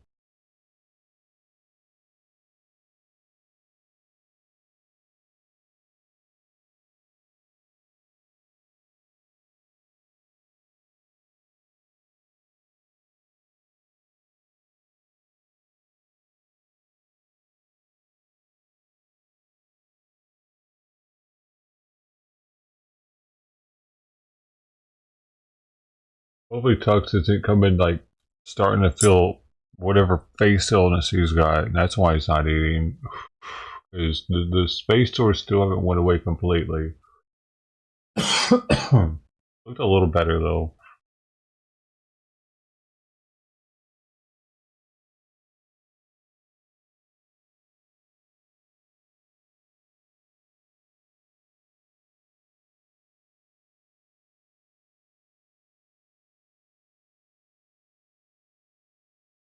I just forget to smoke, man. I would have remembered to pick his food up.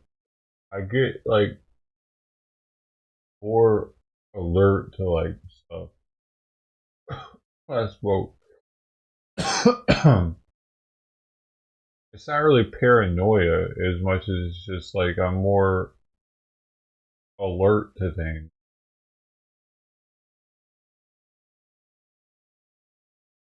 I'm able to like able to slow down and concentrate on things a little better, remember things.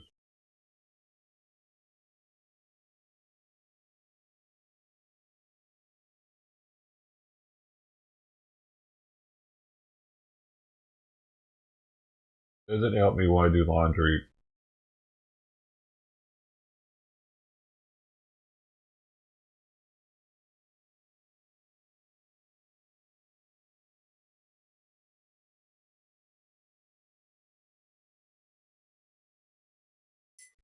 I wish it did that.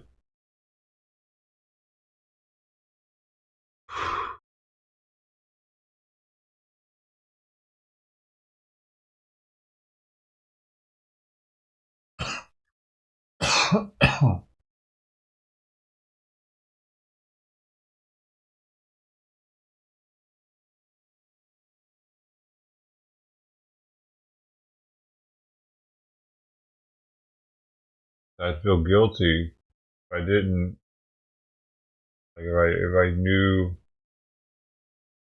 knowing that his medication works better with food.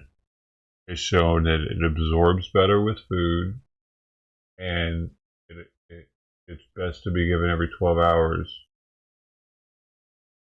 So that's how I model or molded what I was going to have to do every day. And the Pimabenin can't be given with food. She told me that it could in the beginning. That research showed it shouldn't. Showed her, and she was like, "Oh my gosh, thanks for letting me know." So, like, I made my life much more difficult with those. With yeah, if I could give the Pimabenin with food like she initially told me I could, and I could give the thyroid medication only once a day, yeah, my life would be extremely easier.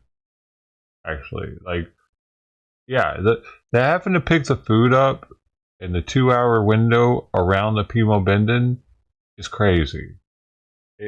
That's 8 hours a day that I have to have the food up. That makes it much crazier.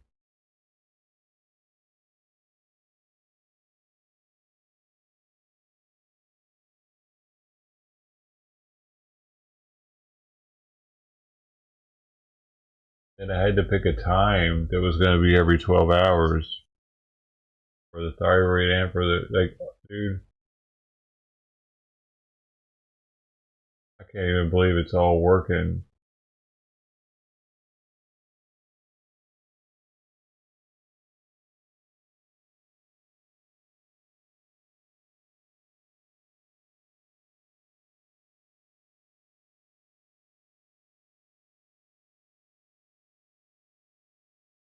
And then the kitty showed up.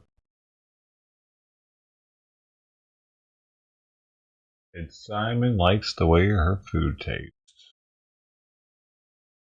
And then the outdoor cat showed up. Simon likes the way that food smells.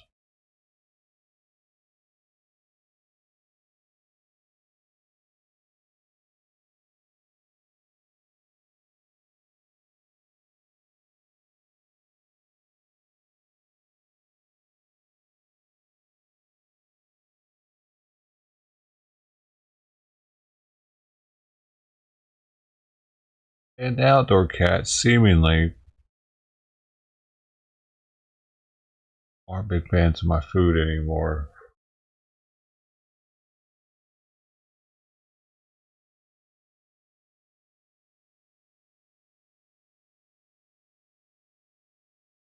Those cats can do my laundry.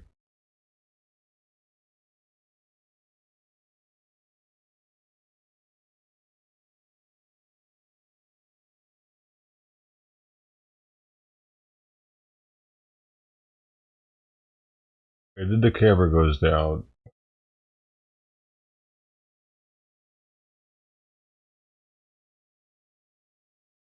It's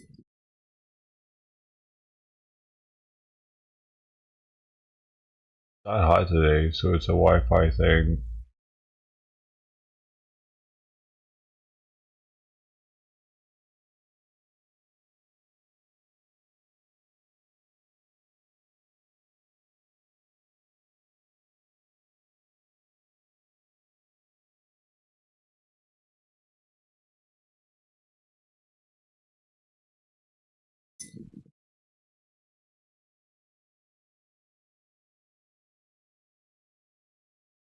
They're gonna make me go back there though. Right as the kitten's fast asleep.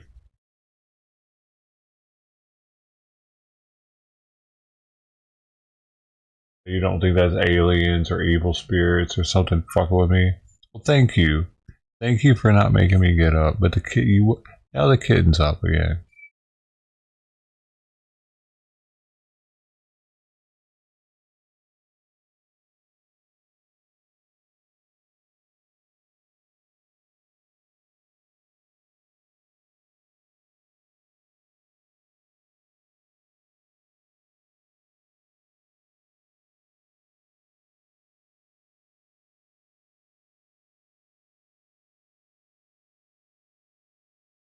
Here's first, doesn't it?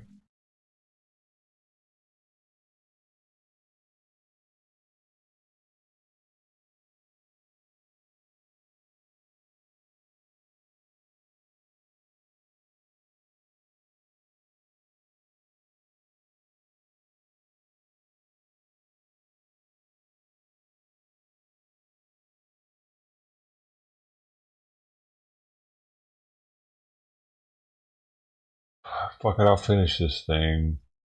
Fucking guy. Trump's heart is in the right place, but the problem is, it ain't just up to him. He's a figurehead. You got a House and a Senate that hasn't done their job in over 150 years. I think they ought to start doing their job. Yeah, we've seen a major influx of Haitian population driving through Tremont. None of them have a license, and if they do, they're temporary permits. Obviously, you can't drive on a temporary permit in the state of Ohio on a temporary permit. I've towed many cars because of the case that there is no driver's license. It's, you know, the accidents we're having around here, they all can be prevented if everybody would get on the same page, all law enforcement, and start towing these vehicles. I know it seems like we're singling people out, but we do it the same no matter what race, nationality, creed. Doesn't matter. If you're breaking the law, you're breaking the law, and we tow the vehicles. I'm just one person. I'm the chief out here, and I'm the police officer. I'm the road officer. We don't get no reimbursement from the state or federal to be able to send people to school, to have, you know, more officers on the road. So it makes a very big impact. I'm putting in over 100 hours every pay period, just trying to keep the village safe as much as one person can do. So yeah, the population has exploded. No one knows what to do about it. I go to the chiefs meetings, nobody has an answer. Everybody has a different policy and procedure in place. Springfield, they don't tow vehicles, and so that creates a bigger problem for us because now they're driving out on these county roads and they don't have the experience to do that. So we end up with accidents, people getting killed, you know. So What would you want the rest of the country to know about just the spillover effect from Springfield and how, as you said, it's just you for the small town, and I mean, is this at all sustainable? It's not sustainable. There's no way we can sustain bringing in that many immigrants, no matter who they are, that fast. It's impossible. We don't have the capability of keeping up with all of it. So the amount of unlicensed drivers that our cops stop is unacceptable, and we don't stop them unless they're speeding or doing some other kind of infraction. When we get an unlicensed driver, okay, if it's their car, we have it towed. We call a tow company. They come pick it up, because you're not allowed to let an unlicensed driver drive the car, or the village is liable if they get in a wreck. If the car belongs to somebody else, we contact that somebody else to come get the car. When they come to get the car, if we find out they had given that person permission, they get cited for unlawful entrustment. Okay? That's what the Ohio Revised Code states to do. This subject has been brought up to the city many a times in what they call the police chiefs meeting, that our police and all the local police chiefs meet every quarter, and the city refuses to do that. This is spilling out. They do illegal U-turns all up and down the road. I don't know how many times I about got hit pulling out of the lot myself from somebody doing a U-turn. They drive on the wrong side of the road. The sign off, you can read it right here. It says no turnaround. Not just left of center, I mean on the wrong side of the road. This is not London, England. We drive on the right side of the road. Okay? Everybody here used to go to Bechtel Avenue. Here's the thing. What I understand is they're getting permits. The word permit in their language, it translates into something else, pretty much into license or something. So they might think that they're able to drive. Now they have interpreters that are helping them with this test too. The interpreter's pretty much answering all the questions for them. And for the written test to get the permit. And what else was there? There was one more thing. Oh, do they drive on the left side of the road in Haiti? They speak French, so I don't know what side of the road French people drive on. To shop.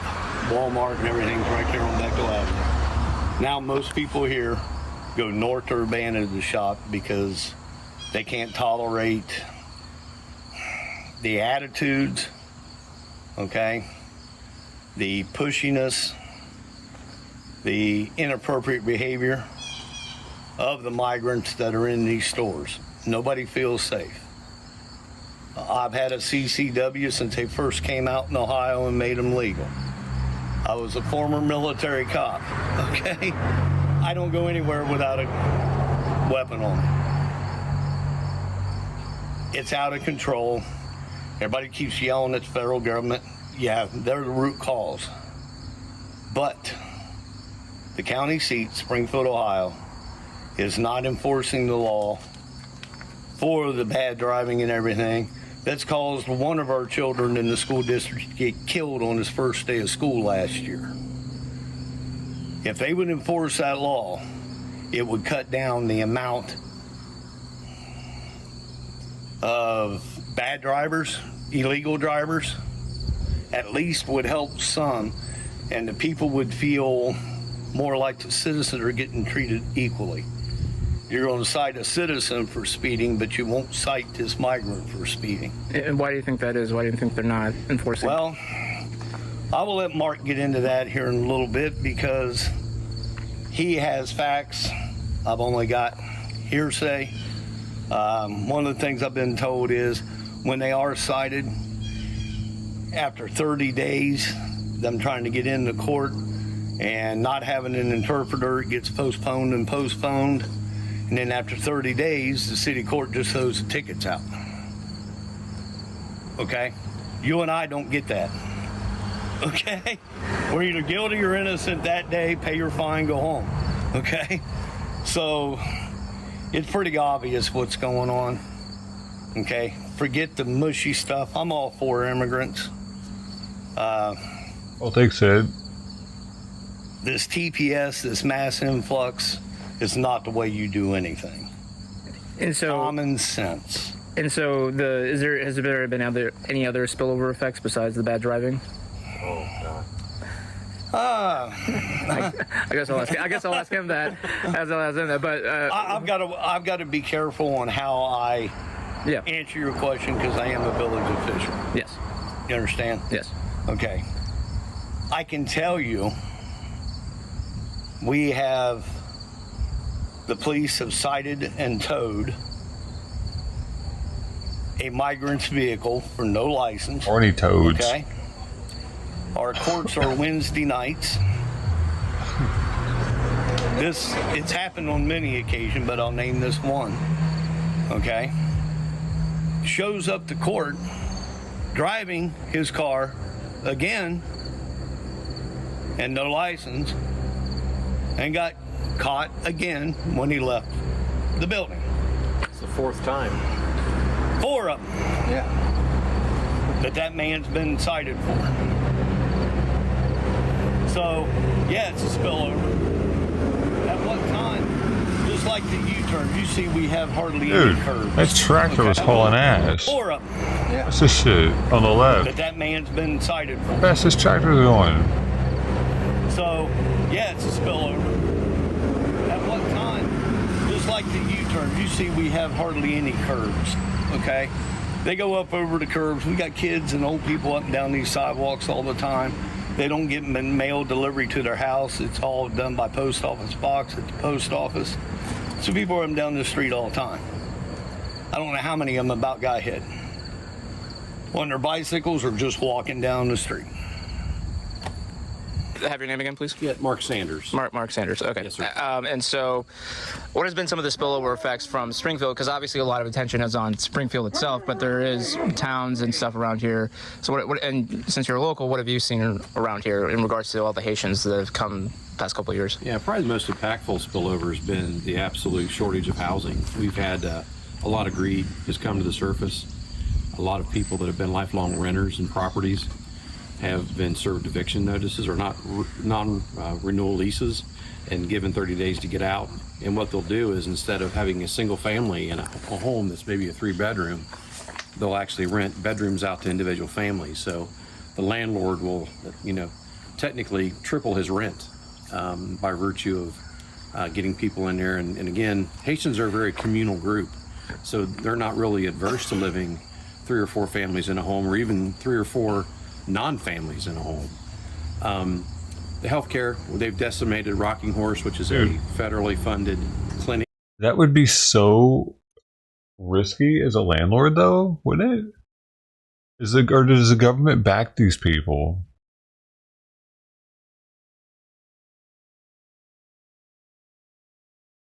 Like, to have a bunch of people with no credit seems like it would be a super risky move for a landlord. The healthcare, they've decimated Rocking Horse, which is a federally funded clinic. And Haitian clinic means hospital. So they've had individuals actually drop their pregnant wives that are in labor off at the clinic, and the clinics had to call the squad. The squads had to haul them to the hospital for them to give birth. Same as the word permit when it comes to getting a license. Permit in Haitian means permission. So when they get their permit, which they're allowed to have a translator to get, who will answer the questions for the individual as opposed to them actually knowing the content, they'll have somebody answer for them. They'll falsely get a permit. They think they're done. They jump behind the wheel of a car and find out they're not even close to being done. Individuals in the city are buying vehicles and renting them per day to individuals that have licenses or have permits or have nothing. So there's a lot of capitalistic thought put into this, but actually criminal behavior that's actually evolving from it. And so it seems that the issue has been raised with the city many times. Tell them about your attending the meetings for you. Is it just being ignored, or are they just, or as you kind of alluded to, or as he alluded to earlier, there just seems like, well, it's just the federal government, there's nothing we can do?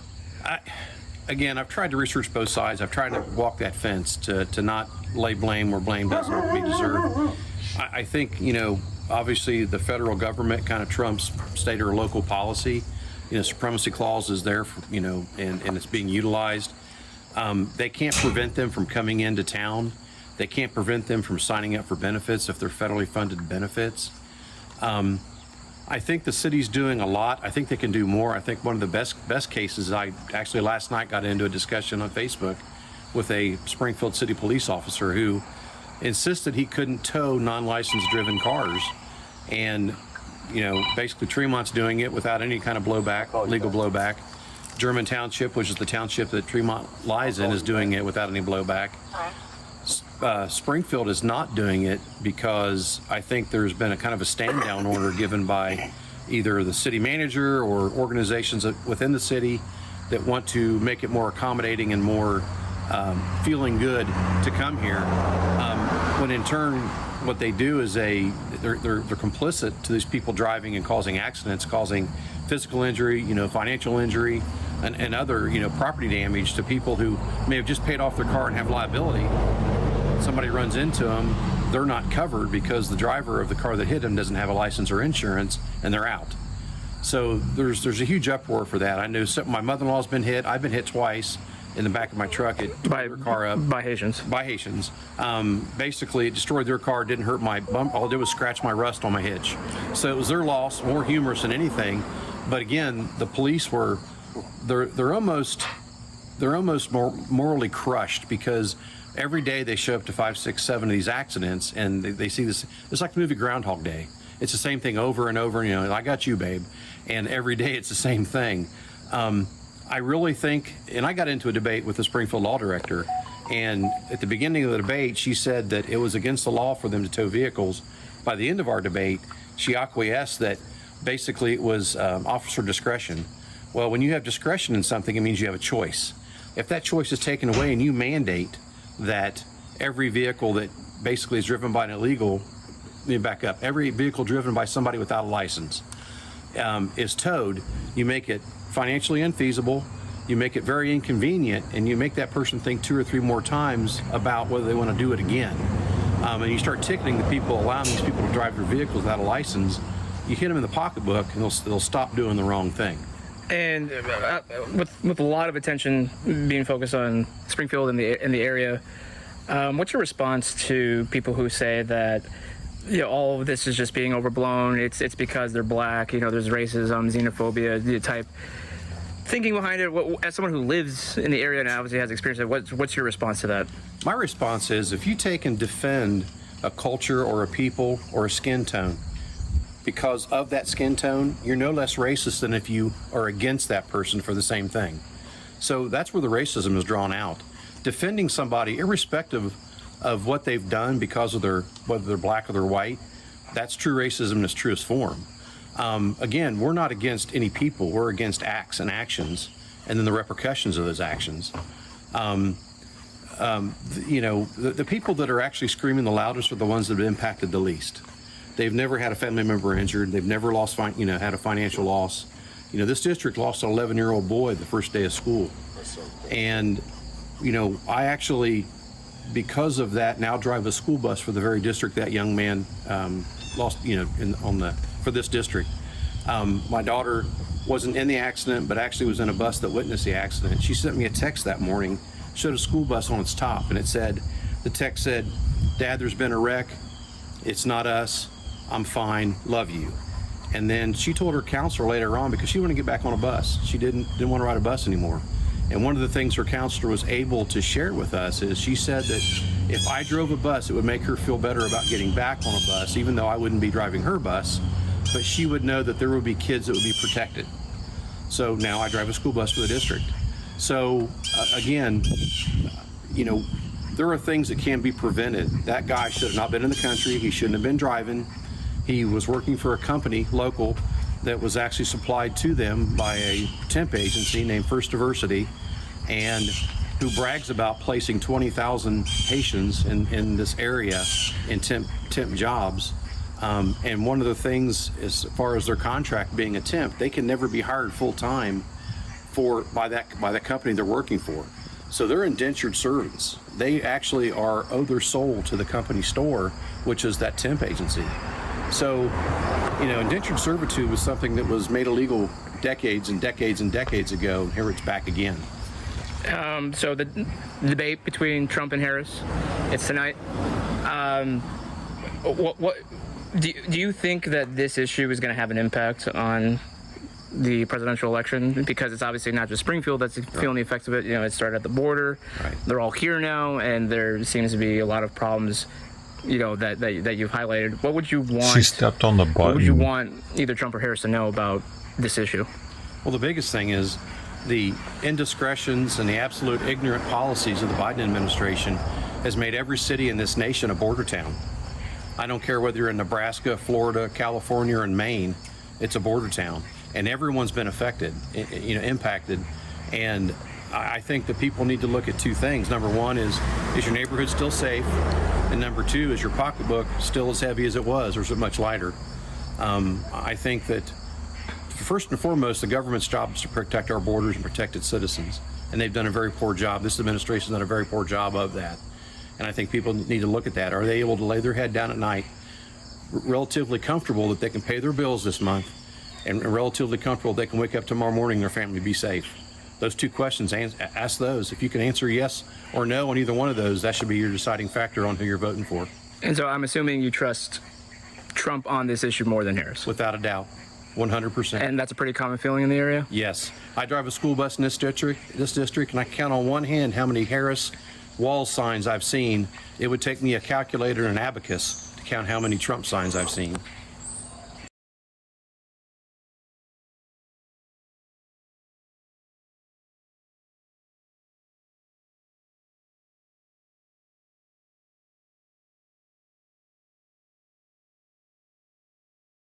Don't wave at me, you sorry sand. There was Haitians in a white van driving around the neighborhoods, collecting cats, skinning them and eating them. In my opinion, they're worthless. Bunch of worthless sand. They're getting thousands of dollars in government assistance. Even the cash assistance cards, they're calling them the magic money cards because they never run out. Managers are nothing but a headache. All they're doing is raising our rent. She says later. She says later, like all this is later.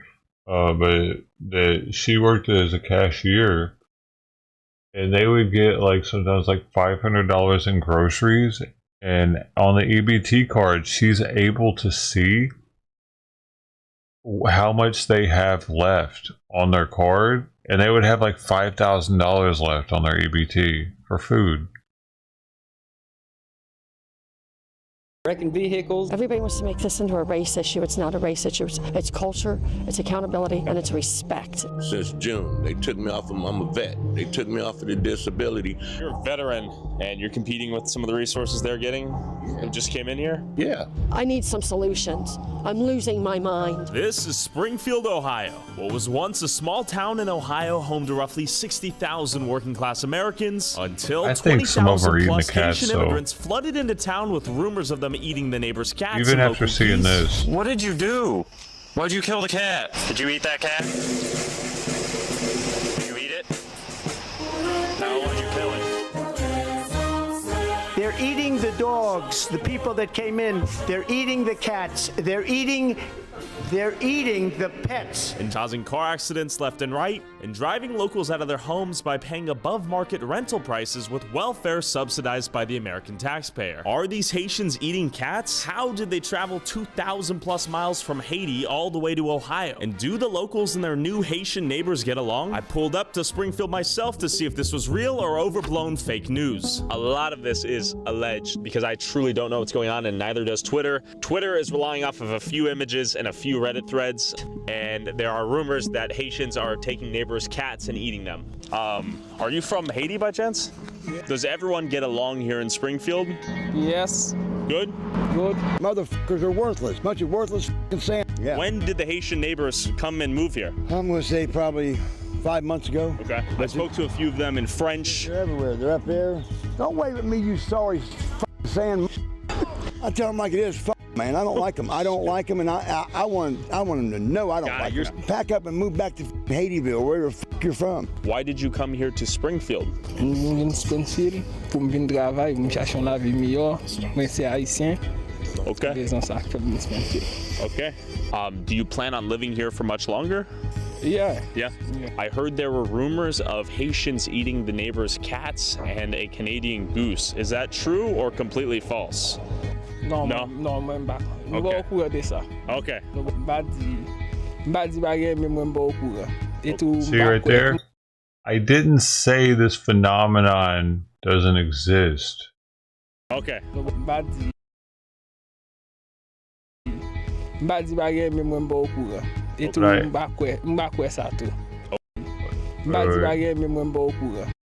I am unaware of it. I don't believe in that story. Okay. Maybe the person has an education problem. Lead him to do that, but I don't believe in that. It's very hard to have that happen. Okay. We've lost a whole bunch of cats. After what I showed, Tim pulled, like if you search, do Haitians eat cats? They eat them. They eat them like on Thanksgiving. They have to have a cat for some certain dinner, even if you're like in this podunk area of Haiti. Dude, they definitely eat cats there. There was a van pulled over that had over 100 cats in it with the Haitians. They said they was eating them. Actually? Yeah. Not fake news. Not fake news. So a van was collecting cats and eating them. I watched it happen, yeah. Watched them get pulled over with the cats and admit to the police that they was eating them. You're not joshing with me. No, I'm almost 50 years old, buddy. No. You don't mess around. No. Twitter is saying the Haitians are eating cats and can't drive. Is that true? True or no? No. No? Okay. I believe it. Like, I've heard rumors about them taking the geese and killing them and eating them, so I try to stay clear away because they. And it's very interesting how they all laugh about it. All the Haitians that he asks about it, they say no, but they think it's funny. Why do they all think it's funny? Like, I don't know. Like, if I was being accused of my people eating the cats of a community that I had just moved into with a bunch of friends, I don't know if I would laugh about it. People were thinking that you guys were eating cats. Or would it be more of like a what? They think we're what? Would they maybe be pissed off about people thinking that they're eating cats if they're not doing it? Maybe. Is it funny or is it an alarming moment? Like, man, oh man, we're not eating your cats here, dude. We wouldn't do that to you guys. Thanks for letting us come in. They're not appreciative of being here because they are not concerned with people thinking that they're fucking eating cats. They think it's funny. They don't respect the people of this town. They think it's funny that they think that. What? They laugh because they don't do it. No, I don't believe that. I don't believe that's why they're laughing.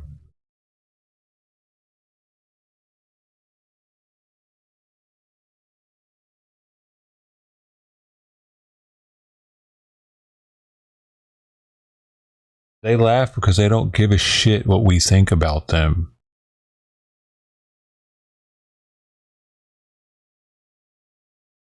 But they should.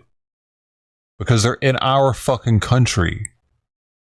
If they're being told that people think that they're eating cats and that there are stories that they're eating cats, they should be concerned about it. They should care what we think about them. Not, no, give us more money, man. I'm fucking doing that. Give us some more fucking food stamps. I'm eating that Walmart food. What you talking about? Shit. Over there, so I'm like, okay. No respect. They're coming here with no respect. This is your guy right here? Yes. Okay. So far, so good. I haven't had no issues, but they kind of know us. And are they chill? They're alright, I guess. I don't pay no mind to them. You know, and they're every where they take our fucking apartments. The landlords make the people move out so they can rent to the Haitians to get more money. You know, it's bullshit. You know, you go to the grocery store, there's no fucking groceries because, you know, they give them $3,000 a fucking month plus food stamps. I'm an American. Yeah. Just like you. Yeah. And these motherfuckers come from the grocery stores are running out of groceries in their area. Is that real? Wherever the fuck they're from, and they get everything. They get they get medical care paid and everything. You know, it's bull. Where they do. The government. They said it's a fucking program for them to for like migrants, like asylum seekers. Yeah. Okay. I mean, they're like roaches, man. Yeah, I get along with them as long as they don't go pulling their crazy machetes when they're out mowing their grass with it. Have they brought out machetes? Oh yeah, that's how they trim their yard. They actually. Yeah, it surprised me they let them all in, but I think that if they're going to come in, they should be legal and not illegal. And I don't see why they're giving them all this money and everything like that when our people are the ones suffering for all this for them coming in. I'm getting ready to be homeless. They're getting ready to sell my house because of the Haitians. Do you think a Haitian will move in? Yeah, they're coming Wednesday to look at it. Actually? Yeah, and when they buy this house, we'll both be out here on the streets. We ain't got nowhere to go. We want fixed income. Are Haitians paying rent? Are they paying their bills? Are they being paid to live here? They're being paid to live here. I don't see why they'd have to pay rent if they're being paid to be here. Who's paying them? The government. Okay. And that's our biggest issue too, is they're taking our schools over and they're running the Americans out of our own countries, it feels like. This country has gone to hell. 12 motherfuckers live there, and there's another 7 or 8 lives right here in this corner house. That door, yeah. And 4 of them just moved in here. They ain't in there. Do you think you'll sell the house to a Haitian family one day? Hell no. I wouldn't give them motherfuckers the sweat off my balls if he's dying of thirst. I'm for real, man. I get it. I am sick of them. You know, I don't give a fuck if they put a Haitian in every house. I'll be the only white person here. Twitter is saying that Haitians are kidnapping the neighbors' cats and eating them. Is that true or false? I gotta ask the hard questions here. Non.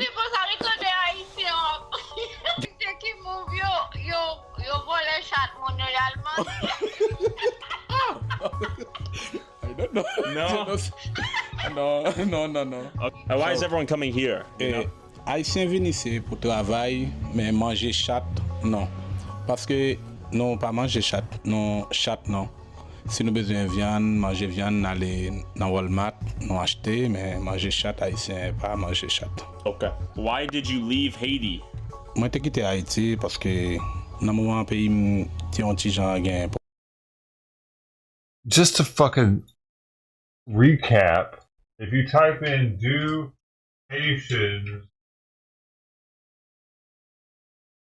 eat cats?"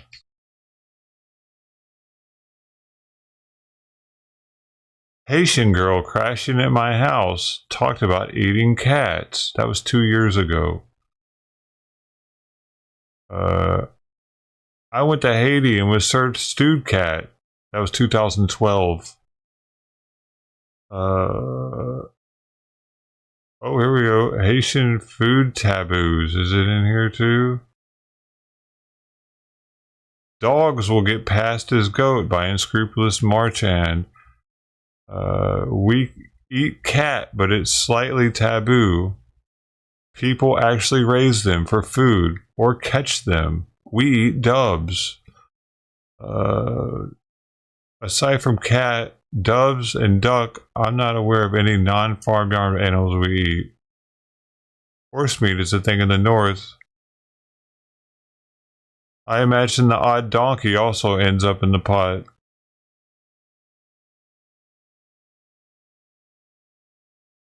Yeah. And we are talking about Haiti. Haitian food taboos. And this was from 2 years ago. On Reddit. These are all, you can just search in, do Haitians eat cats? They fucking definitely eat cats, dude. So these fucking Haitians, they're all acting like they don't know anything about it? Or sus. At least. And they're disrespectful for not at least admitting that it's a thing. As if we can't Google it.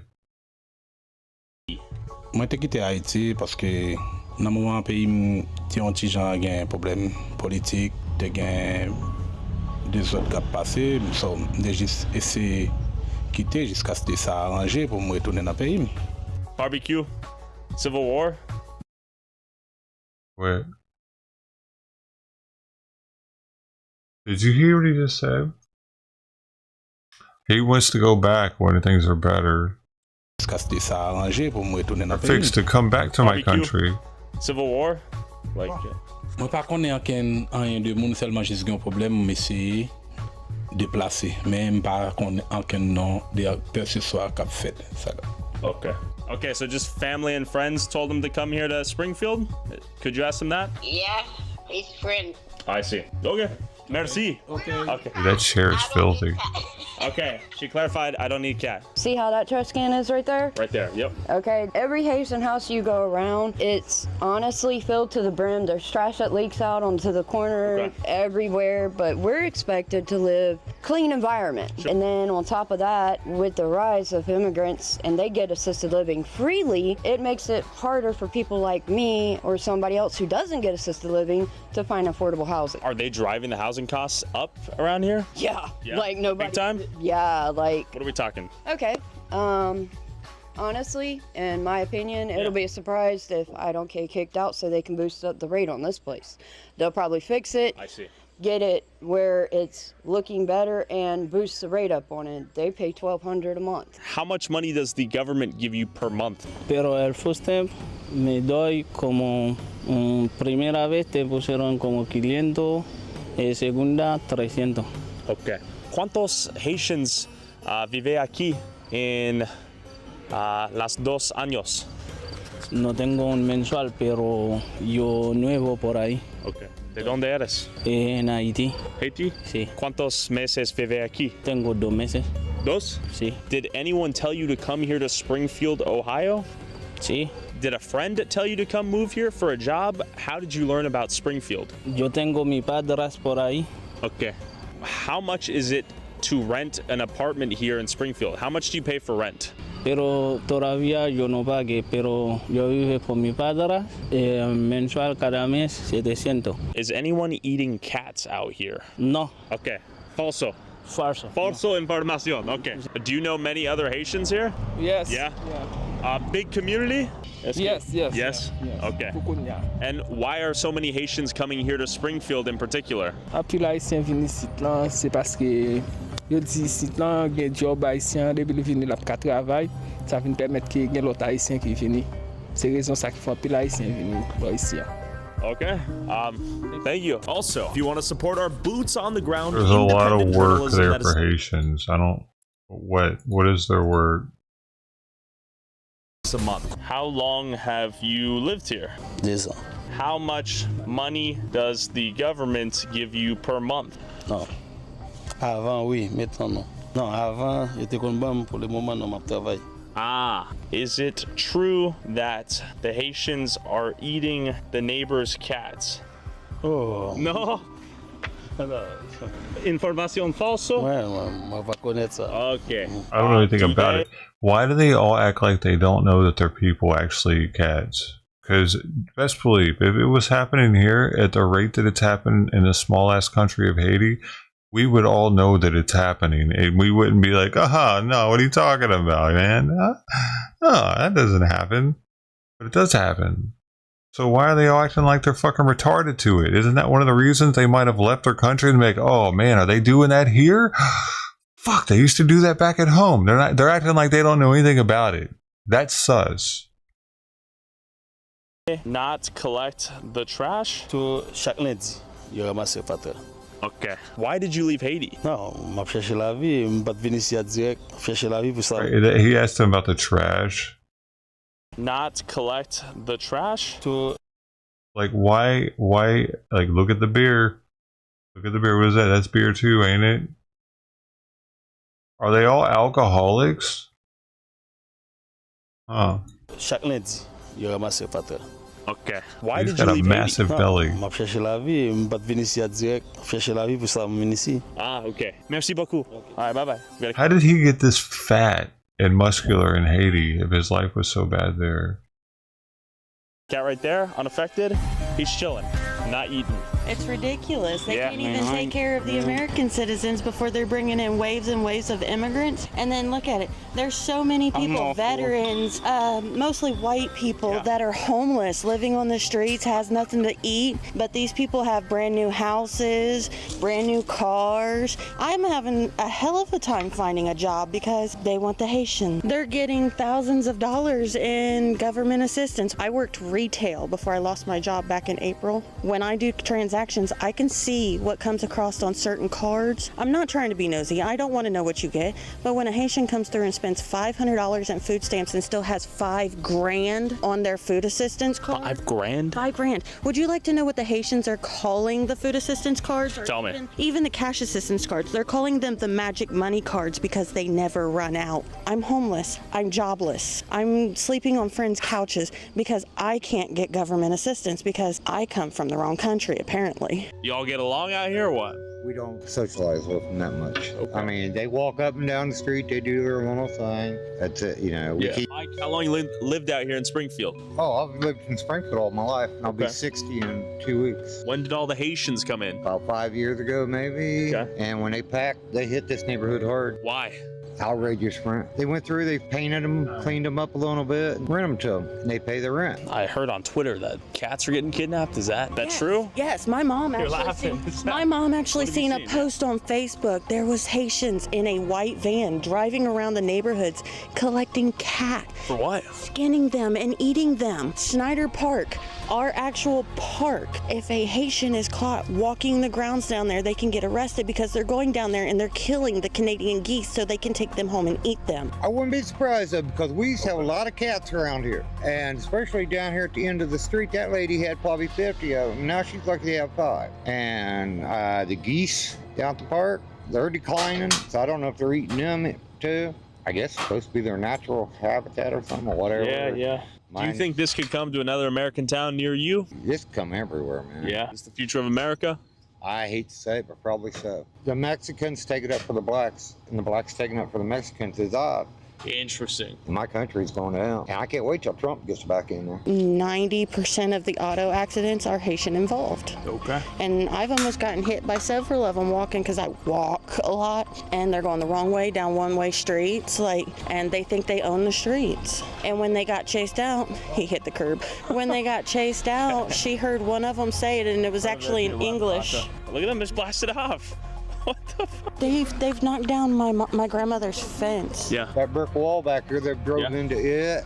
They've hit cars around here. I mean, they cannot drive. Whoever's giving them driver's license ought to have theirs taken on. But look, every time a country moves into another country, talk about we're taking over, that leads to war. 100%. Like when you have the old black dudes siding with the old white redneck, and they're talking about joining teams, that's when you know everything is going to go downhill, and it's going to go downhill quick. Real. We all know about the neo-Nazis just a couple weeks ago being down. And I ain't saying that it's right and I ain't saying it's wrong. But look, let's think about it. I'm 36 years old, and in 36 years, that's the first time I've ever seen the neo-Nazis rally in our city. My mom was telling me she was coming home the other night and seeing a carload of Klan members. Oh yeah. Klan members? Yes. Oh, so there's full-on war going down right now. That's what it's coming to. Okay. And it's all going to be against the same people. Yo quiero hablar contigo sobre migración de muchas Haitians a Springfield.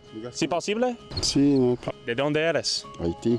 Haití. Ok. ¿Cuántos meses vive aquí? Un mes.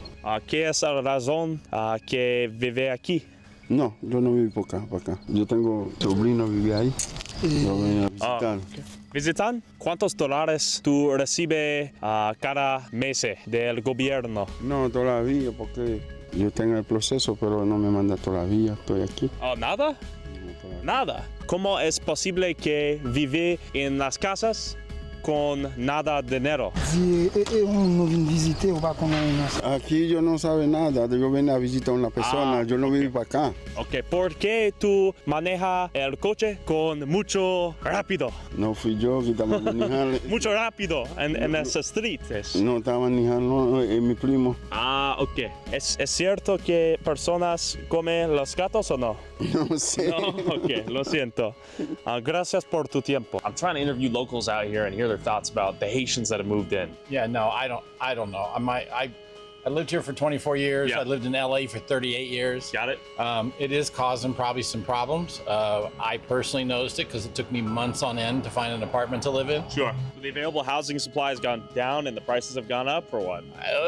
I'm not 100% sure about the prices going up. I mean, I hear rumors that there's landlords ripping off some of the Haitian people, you know, like trying to put multiple families in a house and charging them too much money. But I don't know if that's true. It's just stuff I've heard. But yeah, it has affected the market because, you know, like I said, I couldn't even get anybody to call me back for months. Couldn't tell you. I haven't had any problems with anybody. I can tell you that. Again, no cat eating. How you doing, sir? What's your name? Pavon. Pavon. Oh, you own this? Yeah.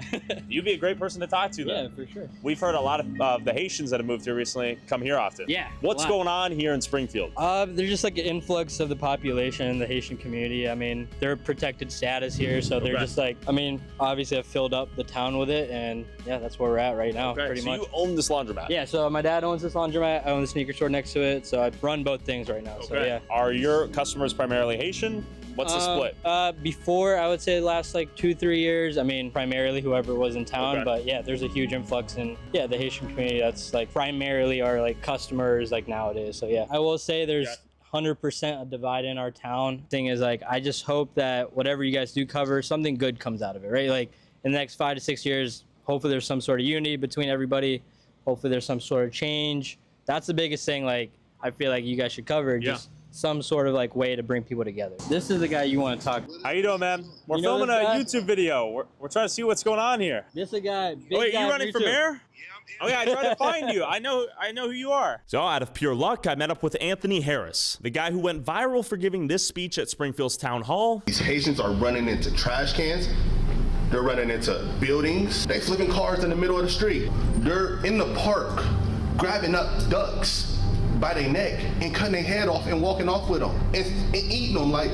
And who's been going live on Facebook documenting the constant car crashes from the new Haitian drivers. We headed to the BMV to see how the Haitians are getting driver's licenses in cars so quickly after moving here despite speaking zero English. Question for y'all. What are your thoughts on the Haitians? They can't drive? This guy right here, by a Haitian dude. Yo, bonjour. You got a cat right beside him. Stop! Do that! Stop, bro! Stop! Do that! You said that shit, not me. Bro. You take that back. I did shit. I'll tell you that, bro. Come on, bro. We be playing, bro. There's nothing wrong with some jokes. Let's go see what's up. How y'all doing? Question for you. Do you know how the Haitians are getting driver's license? Can they transfer their license from Haiti, or? No, they cannot transfer. Do they have to undergo the same test? I'm not allowed to answer the personal questions outside of the office. Well, okay. You know what they have to do? I do not. I really don't know. No, but I know they're getting them quick. They're getting them quick, right? We can ask. Sir, you are not allowed to take pictures in here, sir. Sir. In the, go outside? Sorry. Are they able to transfer their licenses from Haiti to here? No, not without taking the test. But that's the only question I can answer. I can't answer anything else. Do you know how the Haitians are getting their driver's license so fast? I do not. Okay. All right, that's all I got for you. I wish I knew. Are they driving pretty good out here or what? No. No? I do why they put their car in. Why is that, do you think? You don't know how to drive in general. Okay. Like I see them driving over there trying to learn how to drive, but I don't think they have to drive at all. Okay. I don't even think they should have a license. No lights when they be driving around, and nothing. You think it poses a threat to public safety? Yeah, it does. Yeah. Man, they're nothing but a headache. All they're doing is raising our rent and our taxes and wrecking vehicles, and there's just been nothing but a hassle since they've been here. It's been horrible. How would you rank their driving from 1 to 10? A -10. They're horrible. Do you have to take a driving test here? Oui? Habla español. Español, sí. ¿Cómo es posible que recibir tu licencia muy rápido? No, es que por ahora no sé, es que lo que necesito viene acá para preguntar por la información. Okay.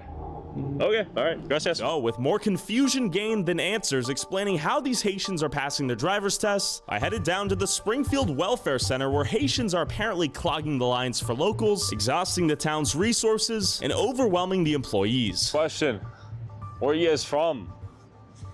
80? 80? Okay. How many Haitians do you think will come out here in line today? That's what we're trying to... I'll say 80% of the people that come out here will be Haitian. Okay. How long you been here in Springfield? I've been here for 7 years now. What takes so long is because they've got only 2 lines that they serve people in there, sometimes 3. And on all 3 of those, they got interpreters for each one, right? When it'll go a lot faster if you had 1 line for people that like couldn't, speak English that well, and then have another line for people that can go through the line faster. Because a lot of times they'll have paperwork with them and stuff, they won't have it in order. We tried the split line for a while. It ended up being less efficient for everybody. Yeah. Is this about as long as it gets these days? This is a normal Monday. Yeah, we've had worse, but... Francois? English? No. Standing in line 30 minutes, they might only just serve 4 or 5 people. Got it. How many people do you think will come here this Monday? This Monday? Yeah. I'm telling you, out of this Monday, I figure at least they might see 500. What do you think the split is between new Haitians that have come in here and Springfieldian OGs, if you will? I don't know too much about all... Observationally, what have you seen? 9 to 1 easy. Like, I'm just here because I'm just trying to get them to clear a medical card. Are the systems stressed right now in Springfield? Can they handle the amount of people coming in? No, they really can't. I've been trying to get just a simple Medicaid card since June. They took me off of, I'm a vet. They took me off of the disability and made me start paying for my own disability. And I don't know why they took me off, but so I had to give them proof of income and disabilities and stuff. I gave them all that. They still ain't did nothing. So you're a veteran and you're competing with some of the resources they're getting who just came in here? Yeah. This America. You dig what I'm saying? But I'm saying that the things that the hoops they make us jump through can have you turn on each other in a sense or say negative things. I don't have anything that's negative to say or bad to say about anybody Haitian. Sure. You know what I mean? Do you think the town's taking care of their local residents that were here first and foremost? Oh, no. Hell no. Well, thanks for your service. Yeah. Appreciate it. Good luck in line. Like, and the thing is, there's people on Twitter and Instagram that don't think it's real. Like, don't think none of this we shit is we just saw it in real time. They're like, none of that shit's real that you're saying. There's no way they brought 20,000 people. English? No English? Okay. That's crazy. If you're a local trying to get your Medicaid, your welfare benefits, etc., you're waiting 2 hours now. Crazy? Crazy as fuck. We're 6 minutes away from this woman's house. This woman has stated that people are throwing mattresses on her joint. She is not expecting us. I am just gonna show up and knock on her door and see what happens. Hi there. I saw your speech at the city council and I was wondering if I could interview you. You know, well, I've seen a video of a guy getting a Canadian goose, a Haitian dude, and I have rumors of Haitians taking cats. Tell me what's going on here. I'm a cat lady, as you can tell. You have a lot of cats. Yeah, I have a lot of cats. The goose story, I believe, originated in Columbus. I have not seen it here. And just for context, you are surrounded, this entire community, mostly Haitians now? Yeah, I believe we're looking at probably about 50% is what I'm saying. But I'm worried. My town is going to pot. Everybody wants to make this into a race issue. It's not a race issue. It's culture, it's accountability, and it's respect. And that's the things that I'm not seeing. And the women in this country have fought long and hard for the rights that they have been afforded. And these men in this culture treat their women very badly, and I watch it firsthand. Come on, give me a break. Start acting like you got some sense. The driving of the vehicles is a main sticking point. Haitian men came down with probably a queen-size mattress and threw it in the front yard. It didn't go very well. I tried to explain. I tried to be nice. Didn't go very well. So, and you explained in English? Yes. I had to drop the F-bomb and told them, take it and go. So they went down the street and ended up at that house right there. Got it. So they've thrown trash in the yard as they walk by. I'm done. I'm tired of dealing with the disrespect. I've never been so disrespected in my life, and my ex-husband has never disrespected me like this. They're not prosecuting for the property crimes, and it's a big mess, and we need some help. I want my city back. I want my people happy, and this is my town. I want to take it back. Do Do you think the Haitians here are trying to assimilate to the culture in the town you grew up in? No, I don't see it. If it is, more power to him. But there's a language barrier. I get it. Okay, but when they are paroled here on the I-94, they get 8 months of English lessons, the first 8 months. Okay. If they're not taking advantage of that, then why should we, the taxpayer, have to turn around and have our services overwhelmed? They're saying 20,000, and I am saying between 35 and 40 with the birth rates and the things that I see going on. So I don't know who's to blame. I don't know whose door to start kicking in. Mike DeWine, if you see this, Mike DeWine, get a hold of me. I really would like to have a word with you. And I promise I won't yell at. Somebody get a hold of me. I don't care who, get a hold of me. I need some solutions. I'm losing my mind.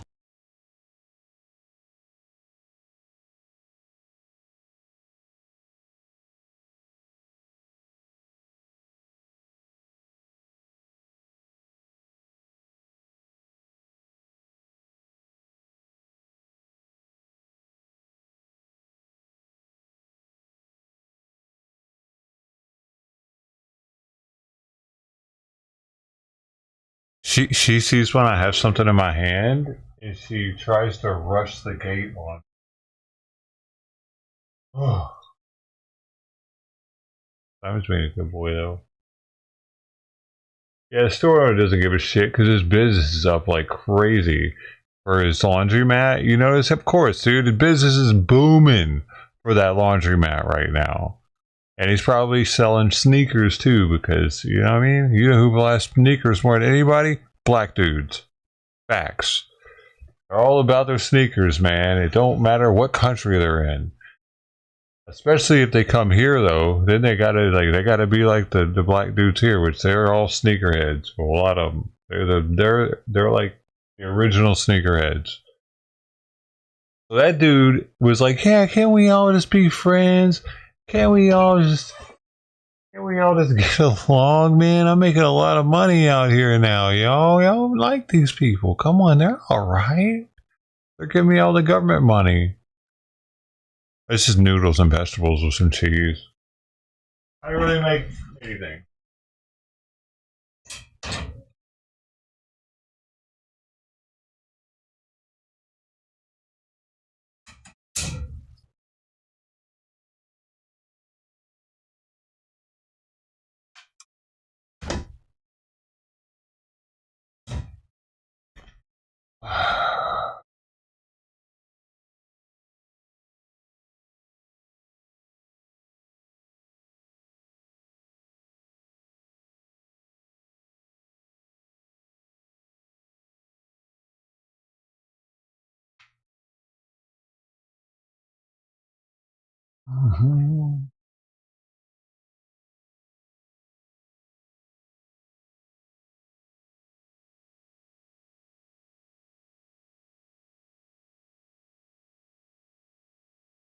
While it may not be the soft drink juggernaut it once was, root beer is still an American icon.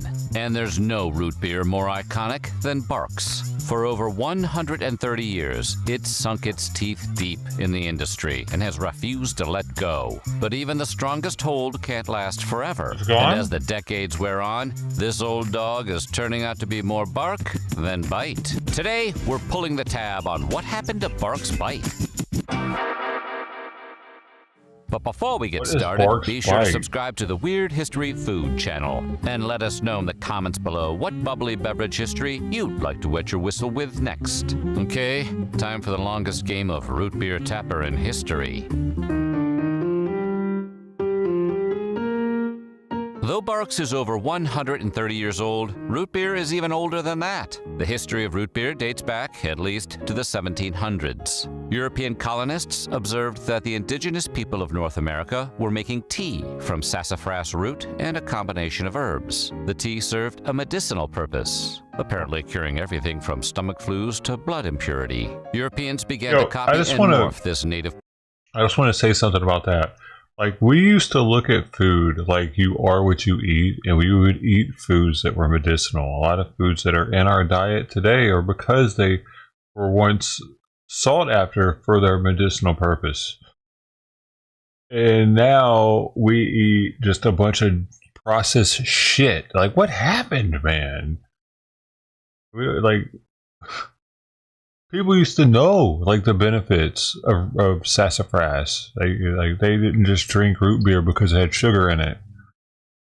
Practice until the late 1800s, when the first hints of true American root beer were beginning to brew.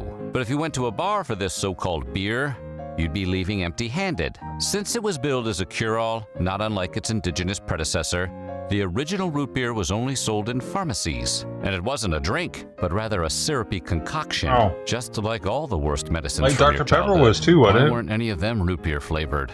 Those syrups were often made with sweeteners and plant extracts like birch bark, cherry, coriander, ginger, licorice, vanilla, molasses, sarsaparilla, and that old classic, sassafras. Later on, syrup gave way to a powdered mix, thanks to Philadelphia-based pharmacist Charles Elmer Hires. Hires is credited as the inventor of dry mix root beer, which he then paired with sugar, water, and yeast to create a delicious fizzy drink. Recognizing that people usually prefer their beverages already in liquid form, Hires began to sell the drinks pre-mixed, which is when his business really started to take root. In 1876, he took his invention to the Philadelphia Centennial Exhibition, where the public turned out to be all about the bubbles. By 1893, thanks to years of stellar sales, Hires was able to take his production and distribution to the next level.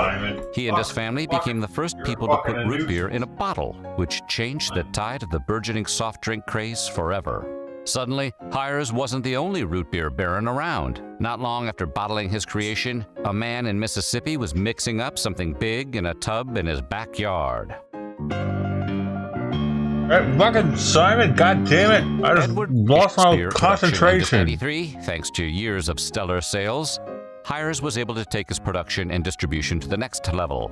He and his family became the first people to put root beer in a bottle, which changed the tide of the burgeoning soft drink craze forever.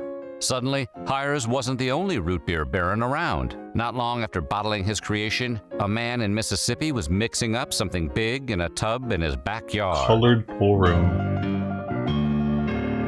In his tub. Edward Bark and his older brother Gaston created the Barks Brothers Bottling Company in 1890 in the French Quarter of New Orleans. The company bottled carbonated water and several soft drinks, the most notable of which was an orange-flavored soda named Orangine, which earned Edward a gold medal at the Chicago's World Fair. But the young Bark was destined for even greater things than World's Fair gold. Is artificially flavored back then? In 1898, they were artificially flavoring stuff. And they said they sold sparkling water at the time, even. Just sparkling water was a thing back then. Wow. In the 1800s? I guess so. World Fair. Because Pellegrino's been around for a long ass time. But the young Bark was destined for even greater things than World's Fair gold. He had studied as a chemist at Tulane University before setting up shop in Louisiana, and later moved to Biloxi, Mississippi to open the Biloxi Artesian Bottling Works. This second bottling factory kept Bark busy during the winters, and in the summers he returned to his brother in New Orleans. In between traveling, Bark continued to experiment with various alchemical concoctions, dreaming up soft drinks in the hopes that one would have sticky, syrupy staying power. Around 1898, with the help of a young man named Jesse Robinson, Bark found just the thing, a bubbly beverage they called Bark's Root and Herb Brew. Why such a circuitous name? Well, back in Philadelphia, Charles Hires was attempting to trademark the term root beer. He'd lose that battle eventually, but for now, Barks has to get a little creative with their naming conventions. Thanks to their pre-established bottling factories, Bark's Root and Herb Brew was able to go into production immediately. However, after some early advertising, they decided to shorten the name to just Barks. It's still unknown exactly where the drink was first created. Since Bark traveled between the Louisiana and Mississippi factories so frequently, the true location remains a mystery to this day. What isn't a mystery is how the drink got popular. It stood out from the pack by containing caffeine, using less sugar, and being more carbonated than its competition. It also rejected the common sassafras base and swapped it for a sweeter sarsaparilla taste. Bizarrely, one of the reasons it became a popular root beer is also the reason it technically isn't root beer at all. By containing caffeine, Barks is actually closer to a soda. But since the taste is more akin to root beer, that's what it became known as to the general public. Barks and Robinson priced each 6 to 8 ounce bottle at just 5 cents. So everyone could get a chance to taste it. And taste it, they did. Marketing to the common people proved to be the right strategy. The drink's popularity quickly caught on. In the 1920s, during Prohibition, root beer sales skyrocketed as an alternative to alcohol, and Barks started offering their products in cans. In 1931, with bottles back on offer, Barks Sun. Yeah, I bet they were pissed when Prohibition went away. Huh? All the Barks people, all the soda people were like, "Oh man!" You bet they had lobbyists trying to keep the alcohol illegal. Edward II convinced him to switch from 6 and 8 ounce bottles to a large 12 ounce one. They adopted the iconic diamond-necked bottle shape in 1935, as well as a simple slogan: "Drink Barks. It's good." And by 1937, Barks had erected 62 bottling factories across 22 states. That same year, Edward Bark made enough money to completely buy Robinson out of the business. But they struck a unique franchising deal, allowing Robinson to operate a bottling business in New Orleans and sell Barks products in a limited area within Louisiana. They wrote up an official contract, shook hands, and remained friends and business partners for the rest of their days. But in 1946, Robinson's bottling business changed its name to Barks Beverages, Inc. This one act set the stage for a long and grueling legal battle 40 years later. In 1987, Barks' remaining heirs filed a trademark infringement lawsuit against Barks Beverage, Inc. They claimed the business was illegally operating under the Barks name, which they had no rights to. After some dramatic deliberation, the case was ultimately dismissed. Why? Because the 1935 contract signed by Edward Bark and Jesse Robinson stated that Robinson wasn't just a franchisee, but rather a co-owner. And as long as Barks Beverage, Inc. only operated in Louisiana, nothing was being infringed. The two co-owning companies had no choice but to continue selling Barks products side by side until 1995, when Coca-Cola swooped in and bought the brand outright. Wow. Man. Before the Coca-Cola buyout, Barks continued to use their simple four-word slogan, "Drink Barks, it's good." But while their marketing may not have changed, their product line certainly did. Over the years, Barks has produced a number of thirst-quenching beverages, some of which are still around today, and many of which came in diet or caffeine-free varieties. There's the classic Barks root beer, a spiced cherry flavor, red and yellow cream soda, French vanilla cream soda, and Barks Floats, which were made to taste like a root beer. My mom used to get the cream soda. It's such it has such a weird feeling in the mouth, doesn't it? Cream soda. I don't know how to explain it. It's been so long since I've had one. It doesn't feel right though. It's got like whatever chemical or flavoring they use to make that happen has a feeling to it. Anybody else notice that? French vanilla cream soda, and Barks Floats, which were made to taste like a root beer float. With over 100 years of production, Barks had become a national sensation. Before long, larger soft drink companies finally took notice, and the Coca-Cola Company stepped in to slurp up the competition. Under new management from Coke, Barks abandoned its classic slogan for a hip new advertising venture. The Barks Has Bite commercial campaign aimed to bring the brand into the mid-1990s with a radical new strategy. The ads featured a Barks salesman going door to door or standing on the street telling people that, you guessed it, Barks Has Bite. After tasting the delicious sarsaparilla flavor, the person would have some sort of extreme reaction, indicating a caffeinated blast of energy. Notably, the salesman was played by a then unknown Nick Swardson, who would go on to be a stand-up comedian, screenwriter, and actor in just about every early 2000s comedy you can think of. Yep, that one too. However, while Barks enjoyed some sweet years of success, the root beer bubble was bound to burst. Around the same time as Barks was brewing, A&W sloshed onto the scene as well, while the modern root beer inventor, Charles Hires, was eventually left in the dust. Barks and A&W vied for the top spot, a battle with no conclusive winner, even after over 100 years. While the caffeine in Barks technically disqualifies it from being root beer, thirsty consumers care about that as much as they did back in the 1890s. That is to say, they don't care at all. Barks regularly shows up on lists ranking root beers, and it's one of the most recognizable brands out there. But that isn't saying much. Other than the iconic Barks Bite ad campaign, which ended around 20 years ago, very little money is spent on marketing root beer to the average grocery shopper. With the deluge of soft drinks available on store shelves today, root beer can't compete. As such, it's only moderately popular outside highly specific demographics, like Mormons, who down the drink in obscene amounts since many don't consume alcohol or caffeine. So traditional root beer is right up their alley, just as long as they stay away from Barks and its caffeinated bite. There's also a market for small boutique brands of root beer untouched by the monstrous conglomerates that are Coke and Pepsi. You could probably find at least one regional brand in your local grocery store. But outside of these niches, root beer simply doesn't float, unless you're reading Coke's website. According to them, Barks still has bite after all this time. Maybe bring back Nick Swartzen? Just be sure to catch him in between Adam Sandler movies. So what do you think? Does Barks have bite, or does it leave you feeling flat? Let us know in the comments below, and check out some of these other videos from our Weird History Food. They're making a Happy Gilmore 2.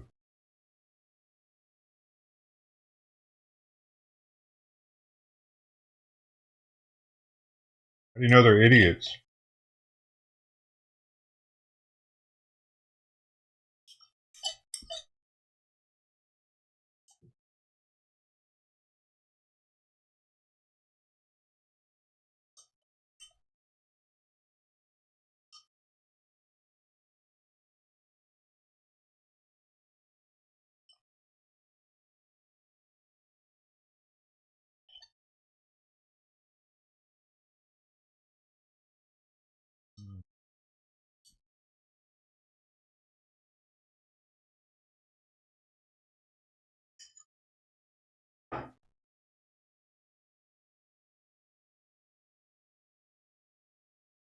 These cats aren't eating. I think tomorrow I'm just going to pull the food up super early. Shut the stream down.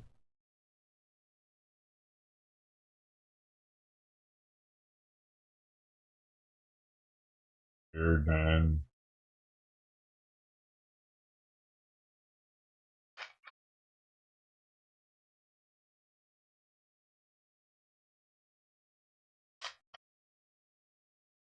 Well, I mean, you tell them you're not going below a certain price before driving out there? Or me, no?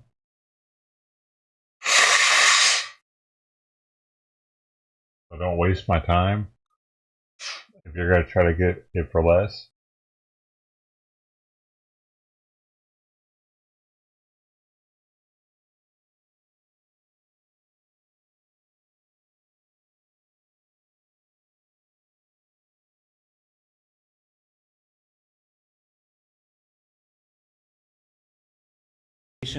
Was taken from that grassroots level to say, what do you guys need as a local community? What do you guys?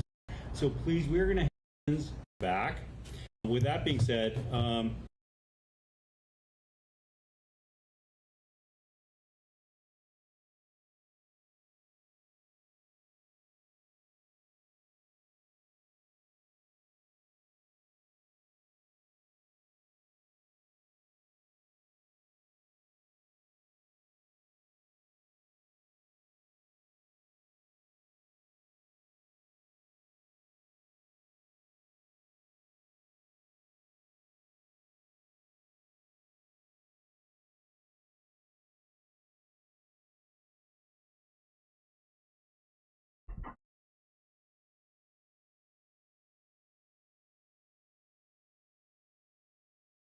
No, you can't have my leftovers. I'm sorry. Have my leftovers? Oh. Still gonna eat that. I'm gonna eat that later. He's like, well, if you're done with it, well, I can probably have the rest of that. Pretty good.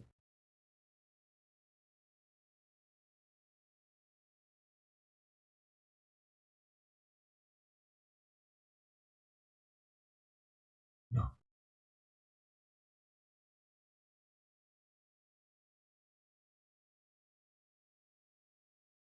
Oh. He's definitely persistent. Oh, the flipper. He's a dolphin? How did they break, man?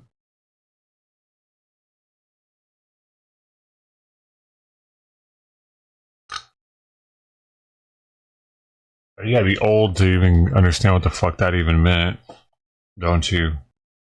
Is that like Gen Z won't even know what the hell that means, right? Just a flipper. Nickelodeon. I mean, it was Nickelodeon for me because I wasn't watching them even. I wasn't even watching them when they were new. You know, they were reruns even when I was seeing. So, but they don't even play reruns of Flipper anymore, do they? It was called Flipper, right? The show, or was it called something else? I just remember the dolphin's name was Flipper. Flipper the dolphin.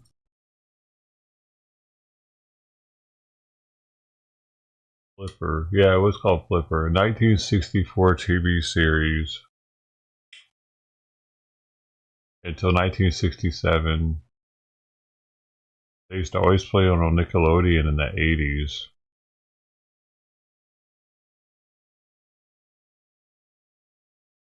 Remember? Flipper. Oh, there was a movie too. Flipper with Crocodile Dundee and Elijah Wood. Paul Hogan. All that. What year did it come?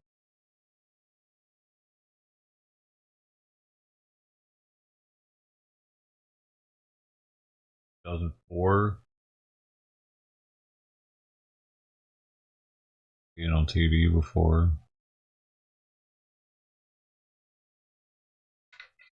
Third backs to that.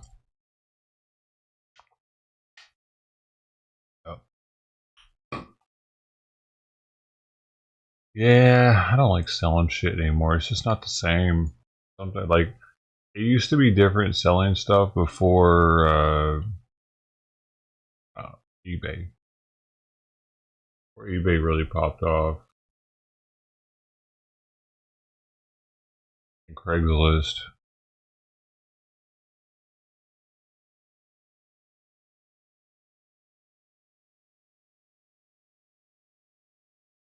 Pawn shops used to give more for stuff before eBay.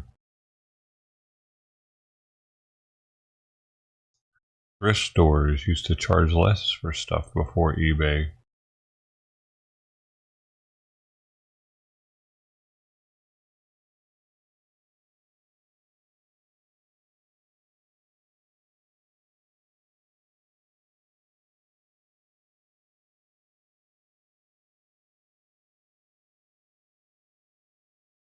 Because like pawn shops were more used, or they are patronized, right word, where people would come into them.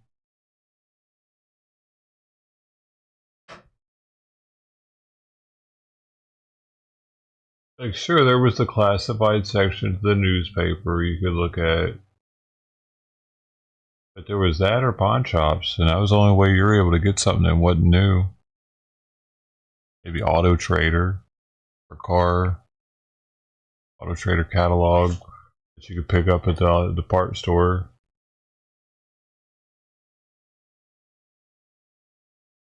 eBay fucked everything up, kind of. It made our country like ultra capitalistic.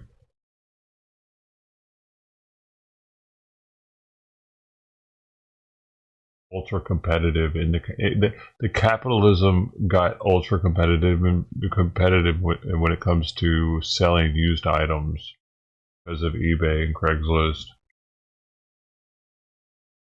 Mostly eBay though.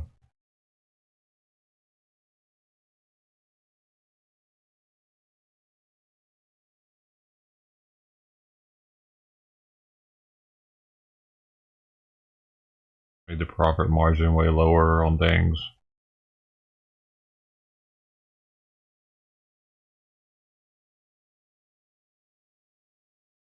So it makes it like, I don't know, it's not as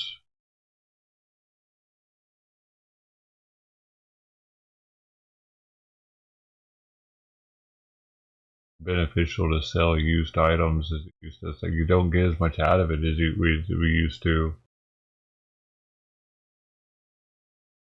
because the market is flooded with possible sellers with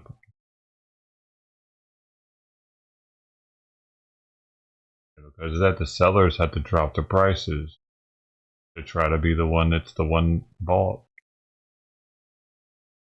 So it's more of a buyer's market because of eBay. It makes sellers compete with each other more. It's fucked our economy up a little bit, I think.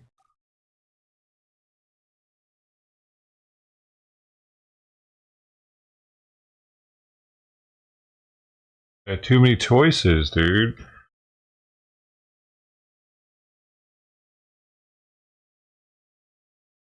It was kind of like, I don't know, like I kind of appreciated in the past finding like that diamond in the rough.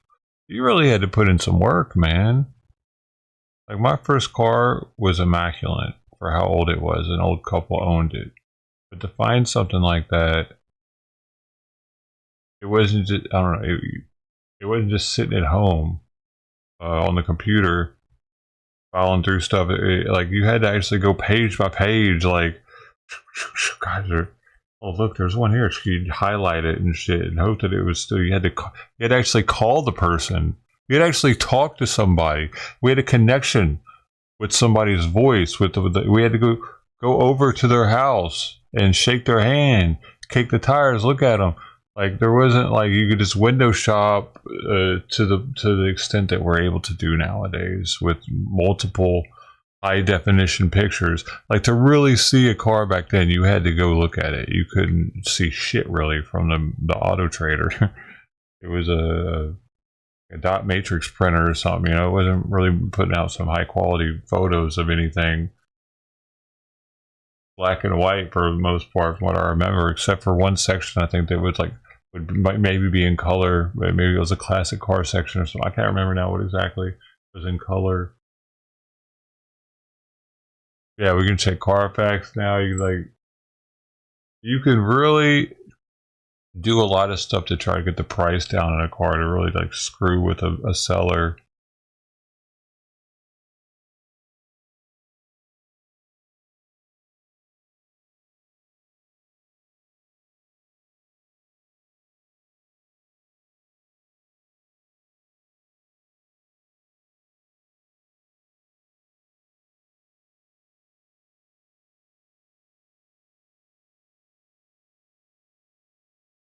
What are you doing? Come here.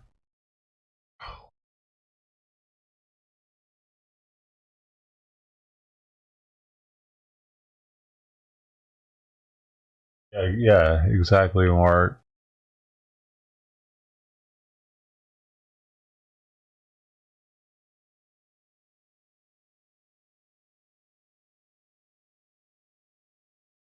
You pretty much got to be the lowest the price seller to be the one that, unless your bike is just over the top.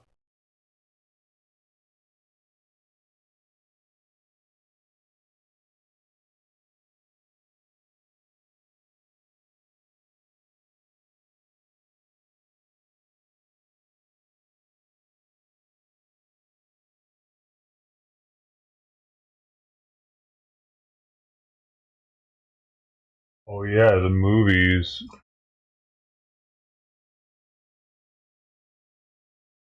That ruined the movie industry though. Well, I mean, that's part of what ruined the movie industry. The other part is people being able to make movies with iPhones. And like, there's so many stupid, horrible movies that are made nowadays. and they end up on Amazon Prime, and they end up on Netflix and shit. And you'll watch like 20 minutes of it before you realize the reviews are probably fake on this motherfucker because it sucks. I don't even watch movies hardly anymore unless it's got like like I watched Oppenheimer was the last movie. I knew that it's like an historical type movie that's gonna teach me something.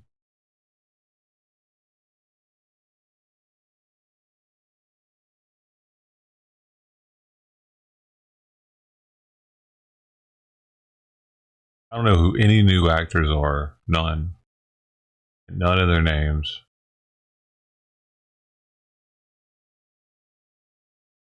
Or musicians. All that sucks now. I know a lot of older people, they do that. Like they get a certain age, like whippersnappers, they're ruining our country, they're ruining everything. But it's gotten too easy to make entertainment, like because of SoundCloud and YouTube and other places that they're able to promote it. Before that, you had to have, like before the internet, you had to have someone to promote you. You had to have an actual promoter to like put your stuff on the radio stations or something. Maybe you're handing out CDs to people or tapes. Your mixtape. Get my mixtape, man. Imagine how hard that was in comparison to just uploading it and seeing it. Let's see what YouTube see. And you share it on YouTube.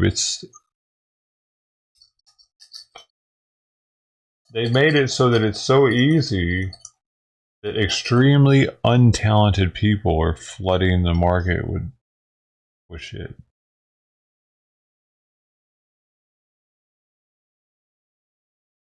When it's that hard to find something good, it makes it like it's a waste of time at that point.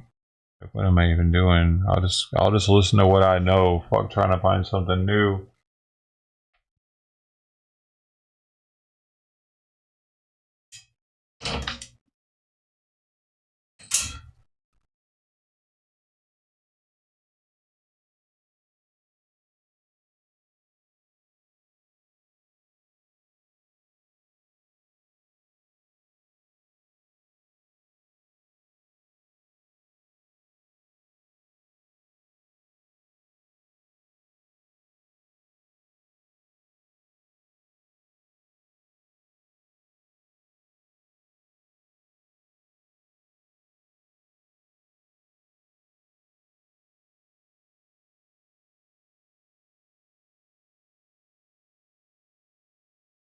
I didn't know you'd be here. How did I know you'd be here, huh? Oh.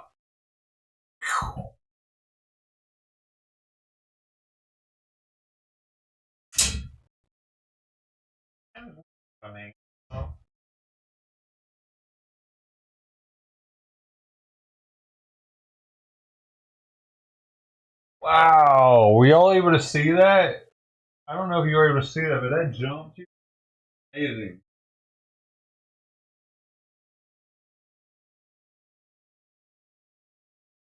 Oh.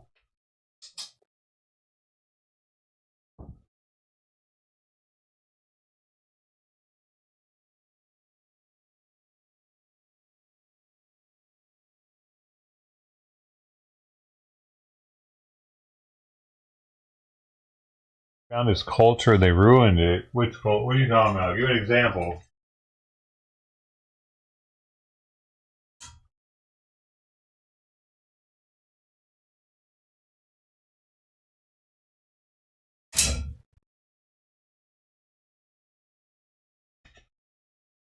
Oh man, I forgot I cleaned the bowl.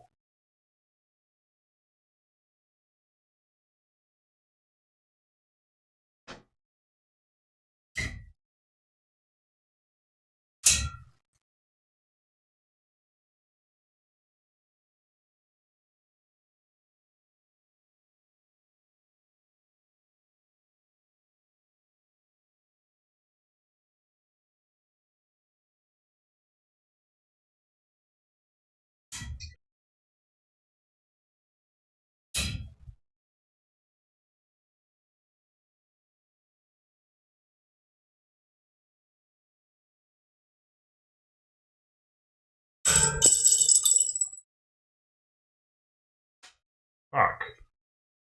Ah.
Oh, nerd type culture.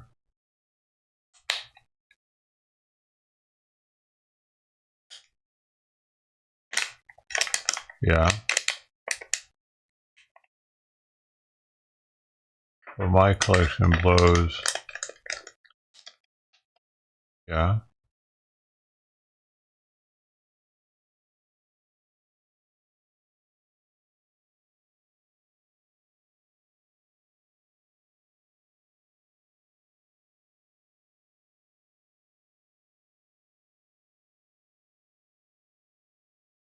How is anything ruined? I'm so confused. The culture get ruined.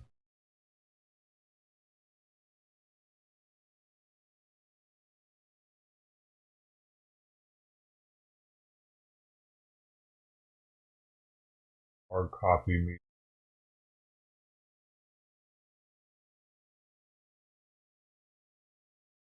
I mean,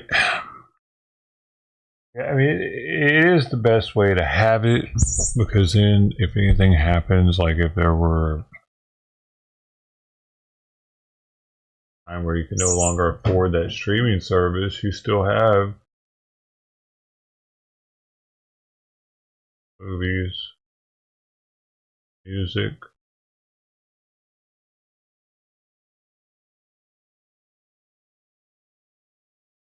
The new PlayStation Pro is not going to be a disc version. Mine's a disc. Where I have a digital version, but like, and most of my, like, if not all of my games are digital for PS5 because it's less noisy to operate and it's quicker. I think those two, less noisy and quicker. So there are perks to not using the physical media.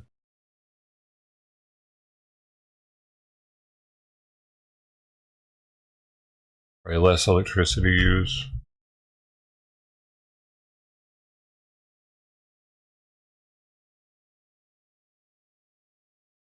I gotta do Simon his heart med ASAP.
Oh, it took a year to find.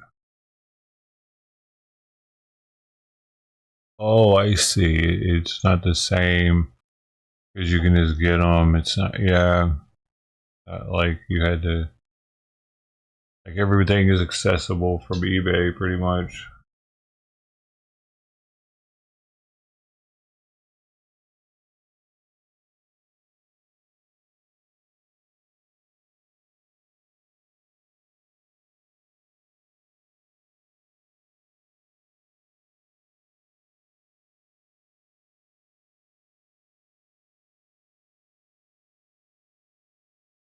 Oh, the prices too, probably.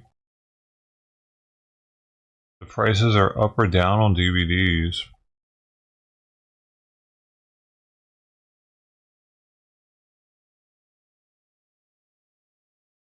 Because they're like out of plastic and aren't they like super cheap to make probably stuff.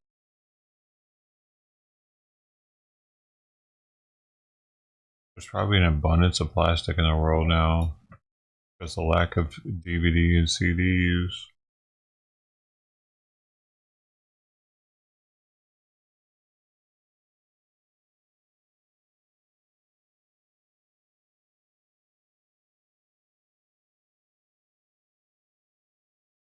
And people are drinking less soda,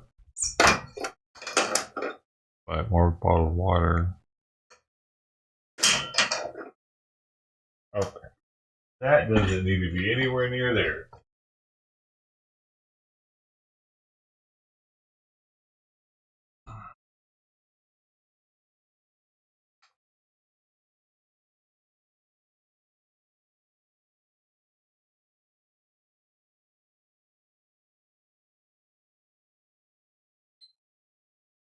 Yeah, they're not really making those anymore. I mean, they are, but we're talking about getting ones that aren't.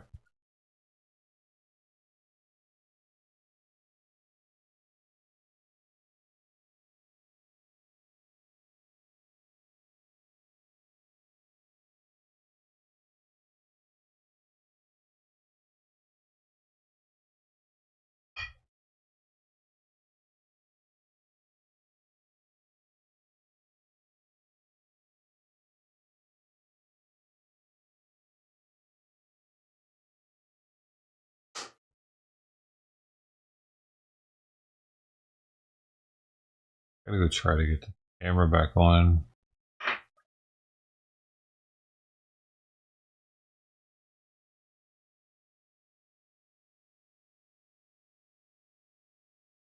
Flipper the fabulous dolphin.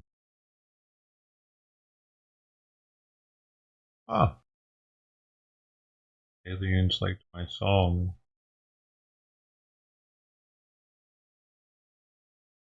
Maybe they just appreciate Flipper.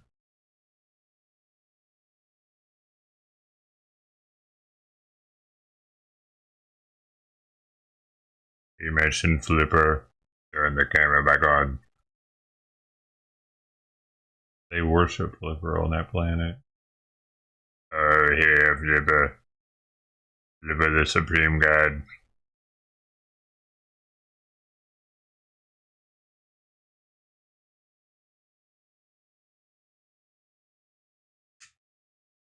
Flipper, Flipper. They got like pictures of Flipper all over the world, the whole alien world. There worships Flipper the dolphin from America.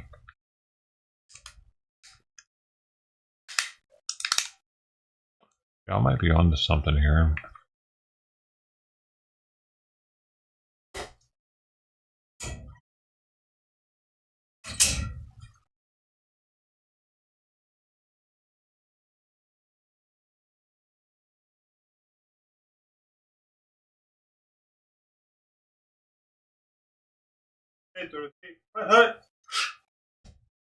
Ah, touchdown.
Dude, I bet there are weirdos that worship like Transformers and shit. I bet there's a religion that's centered around Transformers or Legos, kinds of shit. Right out there that worships his Lego figures. Got them all set up in his house. Praise to him.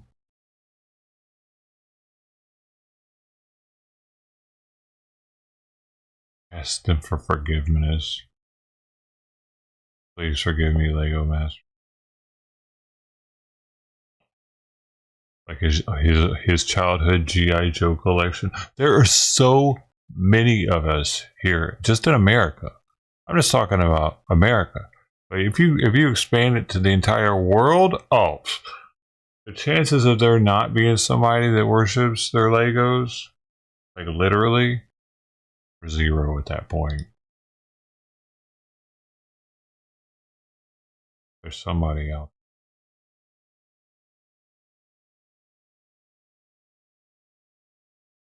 Worships this little Lego man.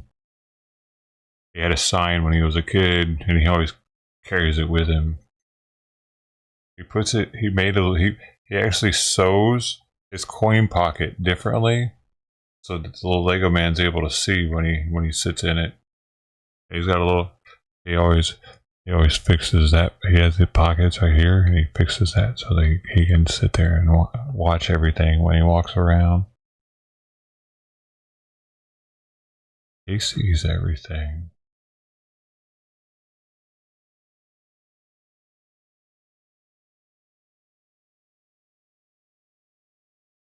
Lego man reigns supreme.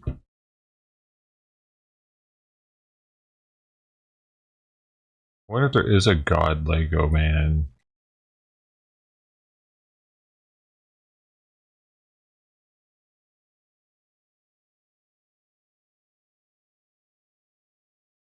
Is there a Jesus Lego? New Lego god. There is. It's only $8.99 for the Zeus Lego.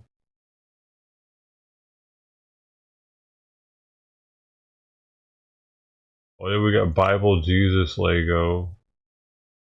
New Lego Jesus classic minifigure. Costume and accessories. Only $25.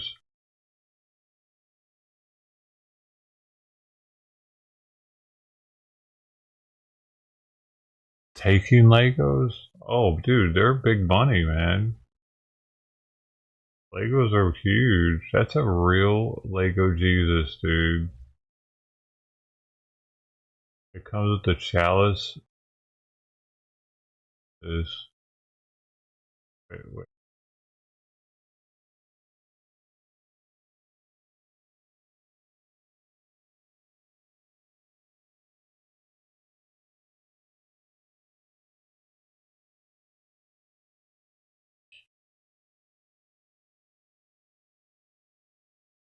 Well, there's two different kinds of Lego Jesuses. This other one has bread and fish.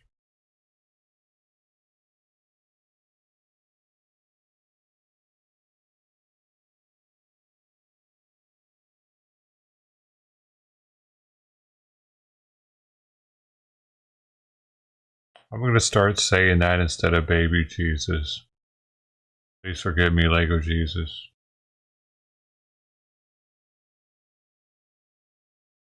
Lego Jesus! You with me?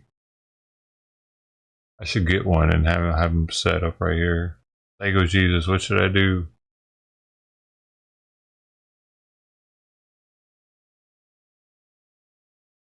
Why have you forsaken me? Lego Jesus.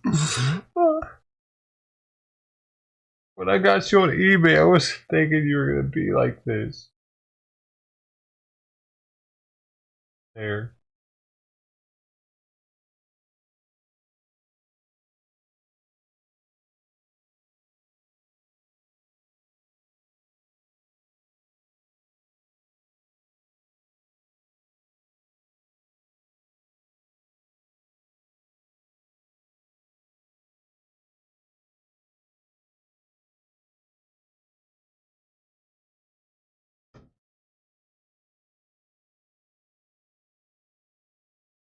Yeah, I'm surprised that Jesus is like $500 or something. I guess it's not that rare.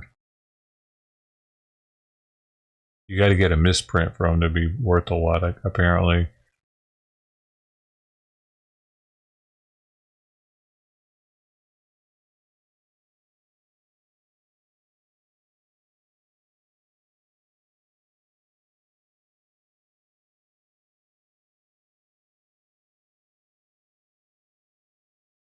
Seems like, I don't know, it seems I've done my thing for these cats.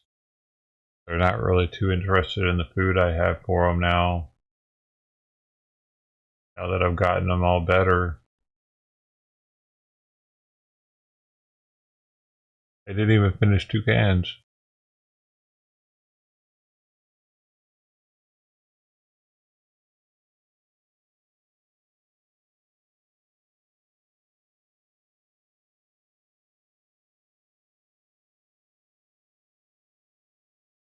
I'll be sick again eventually, though. Probably.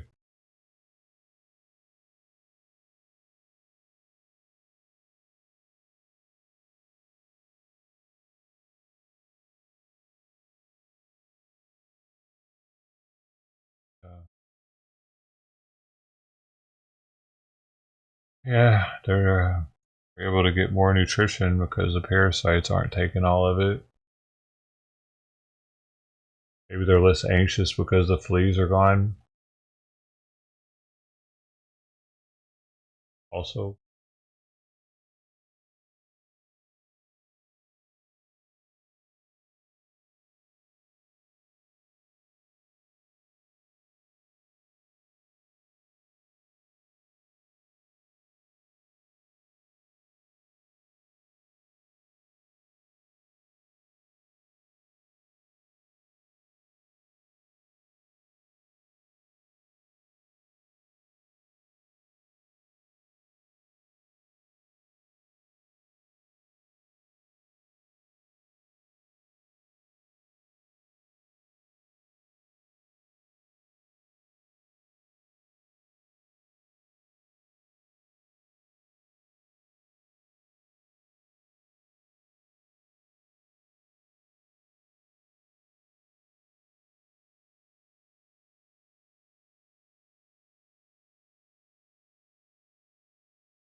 Wait, an earthquake this morning. You missed it, Boggle.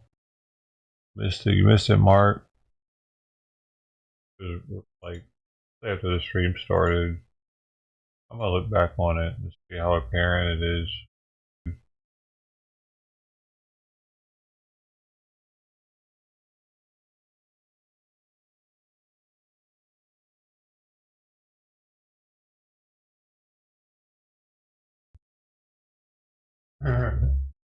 Yeah.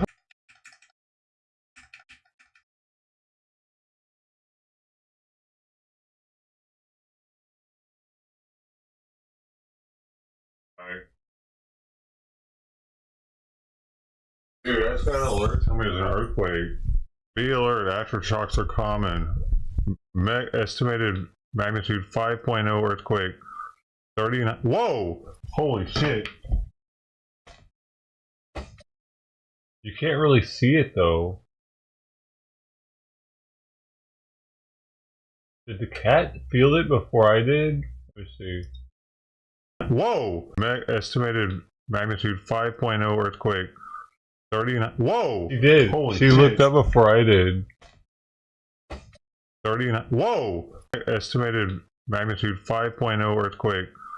39. Whoa! Holy shit.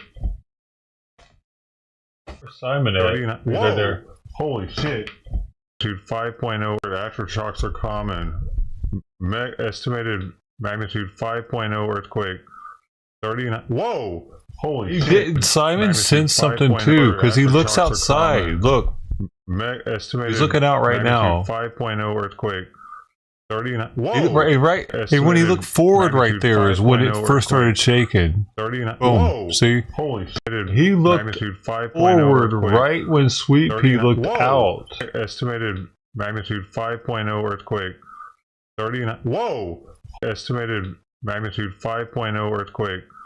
39. Whoa! Holy Right before shit. she looked out, Magnitude actually. 5.0 earthquake. 39. Whoa! Holy shit.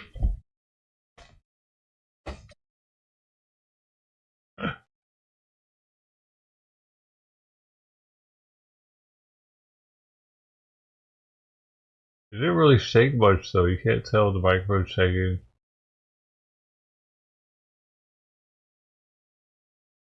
You see that? Look how. Wow. It was cool how I got an alert before it happened, though. It told me to put my shoes on.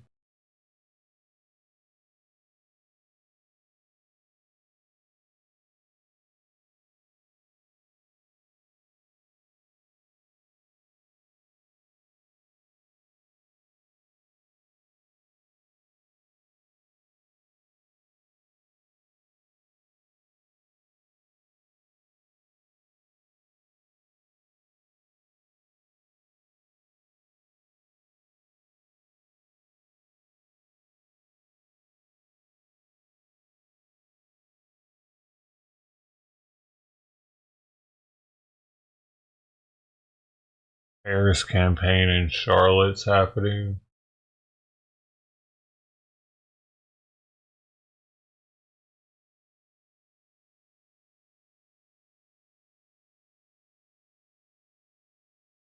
Shaking felt all across Southern California. Let's go to Coco McAvoy, who is live in Malibu with residents there. What they're saying about the big jolt this morning. Coco.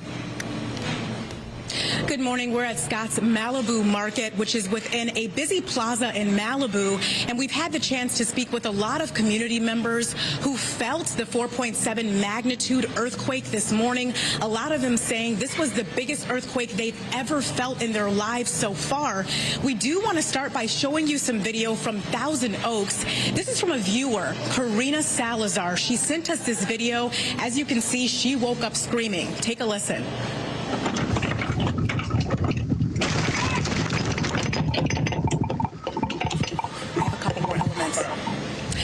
And we also, you see, obviously that was extremely scary for Karina Salazar, but we also have some video from Skyfox to show you this morning as a cleanup was underway following this earthquake. This cleanup was happening on Las Virgenes Road here, and you can see that crews are out there trying to gather some of the rocks that ended up in the roadway following that earthquake. But of course, the earthquake also led to some evacuations. We want to show you some video from Daniel Webster Middle School in West Los Angeles.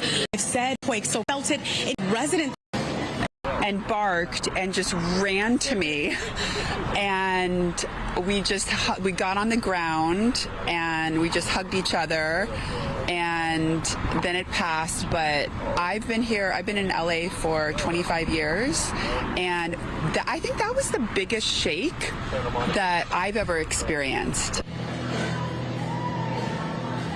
And we've heard that from a lot of people saying it was the biggest shake that they've ever experienced. That was like the stereotypical Malibu person, probably. But again, we are here at Scott's Malibu Market. I actually am here with the owner right now, who was here setting up with his staff when this was all happening. Scott, if you can talk about what you heard, felt, saw this morning.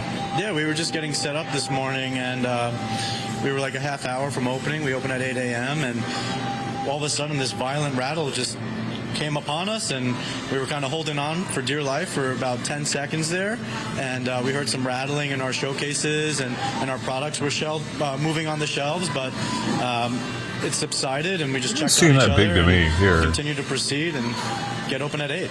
Right. And Scott, It doesn't look obviously, that like we were bad. talking about, you felt other earthquakes. How does this one compare to those other ones? Yeah, much stronger than recent memory. It was pretty violent for like that good while there. Yeah. And did you get an alert on your phone about this earthquake?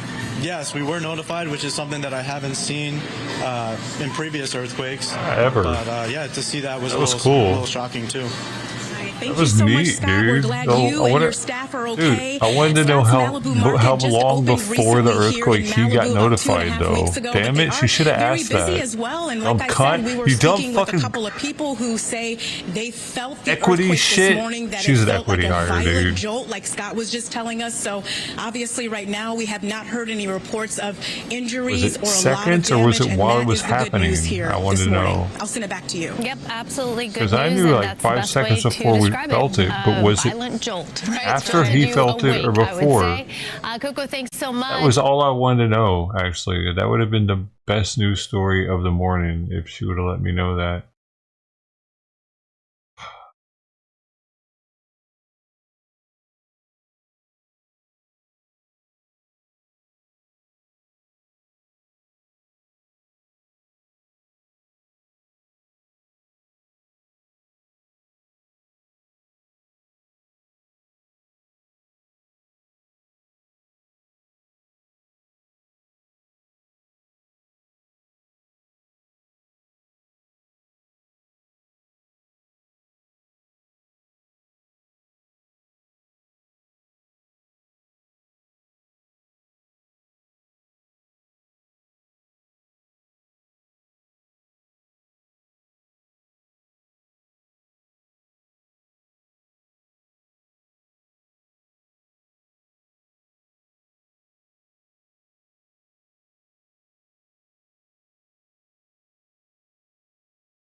Well, it wasn't a Haitian, it was a Ohio-born cat eater that was on the body cam doing it. I still think they're doing it though, because of him talking about that white van that was collecting cats that he saw get pulled over.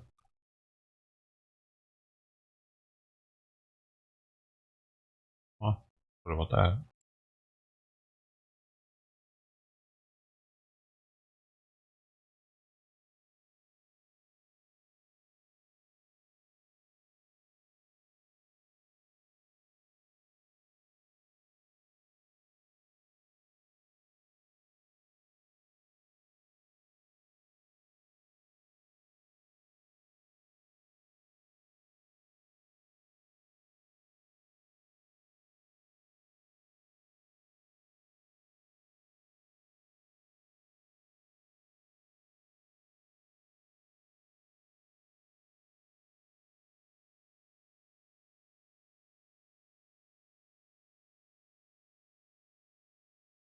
Yeah.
Yeah, I don't know, dude. He's eating deer vagina, apparently. Swamp made it gonna. First time I'm cooking for the keyboard warriors out there. I want y'all to go in the comments below and y'all rename right there. Work your knife down. What is that? We gonna stuff that right there with that jalapeno cream. Where's the deer vagina? Get that honey out the way, that fresh yard honey. Like that. Making a mess. No salt, two-step. We came out those jalapeno pickle. A lot of questions. What glasses I run? I run Waterland Fishing. I even sell them in the studio right here. Check them out, dude. They got the polarized edition for the big, heavy shoe pick fishermen out there. Maybe even get the sock legs. I don't know. Let's open this up. Check how pretty they are. And then down here at the bottom, my own glasses, the Cooks. That's what they call. Go down in the link tree. You can find them. But definitely a sponsor of the show. They've been there for 2 years. A great company. They love the Stale Cracker. I love them, and they straight money do. Number dooski on the hater nader deer. Taco. Slap of that cream cheese down on it. Is that actually making a deer vagina? Oh. You I like those honey apple. Straight money, dude. Or if you like the little mixed drink, they got the OG right there. A little bit of that old. Why do you have to mix it with something?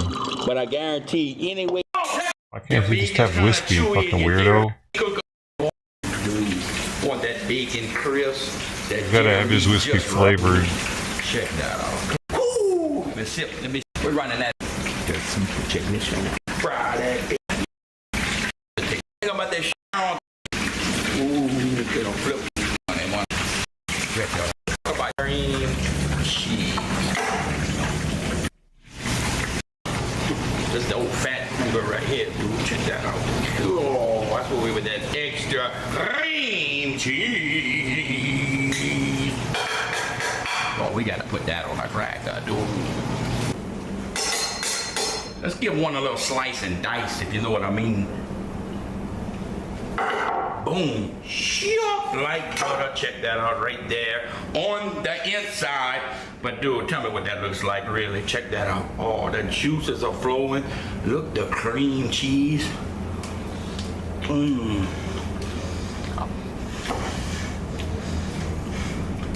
The deer meat falling out.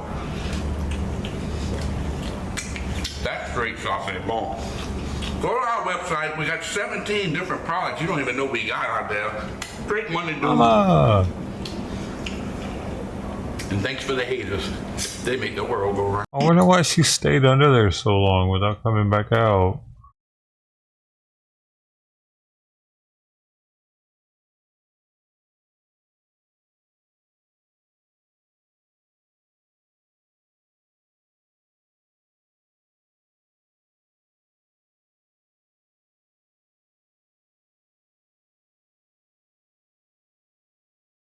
She came from under the house, right? Looks like it from the direction she's facing.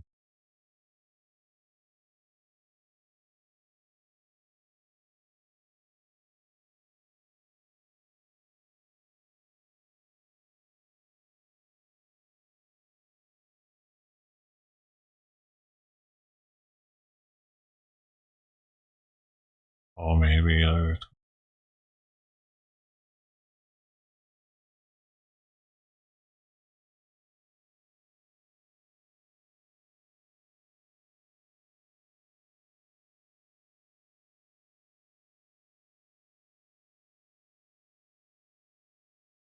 Gonna be flies on the other one. I'm gonna go look at it.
Her back doesn't twitch anymore.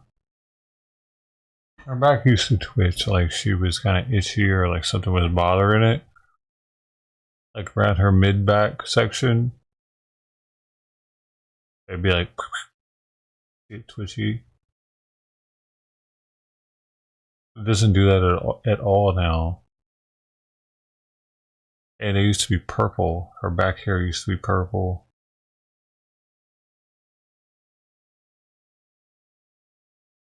Her coat looks way healthier.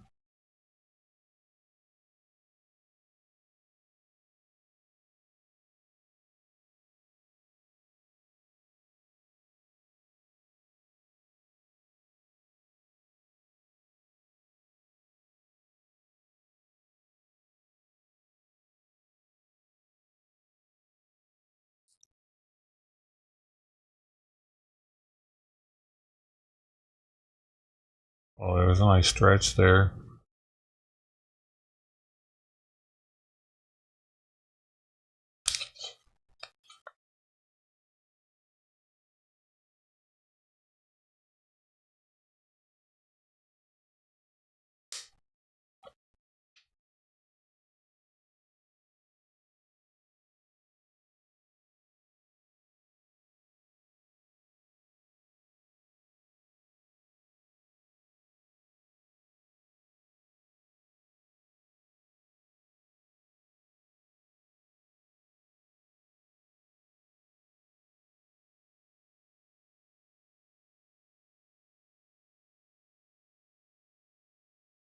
Goes.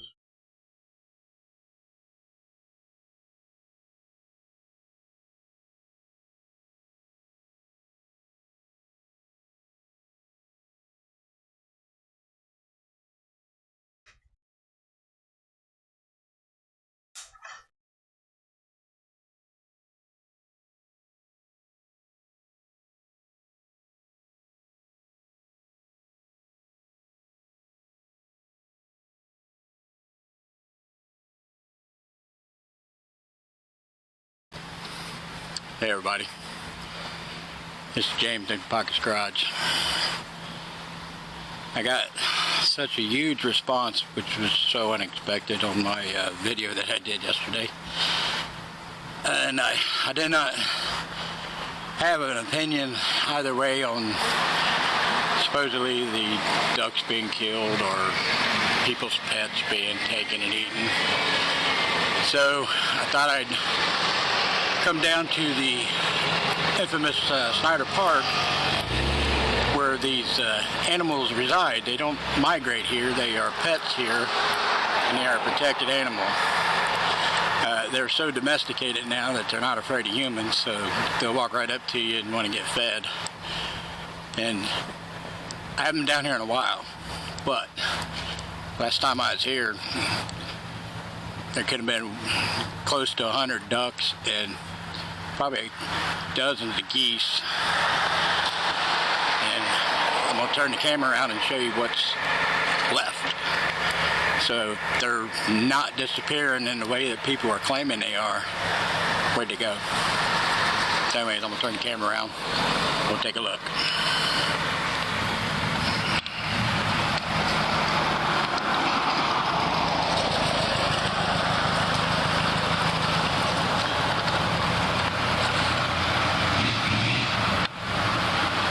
As you can see, it's just a handful of small ducks over there.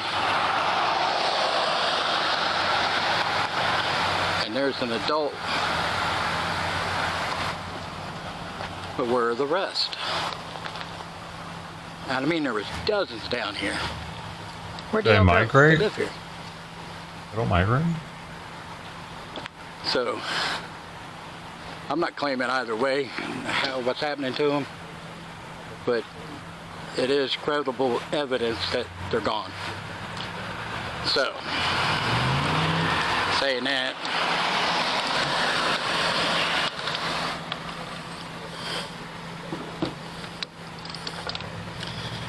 get this back out. They migrate south during the winter, huh? They don't migrate right now.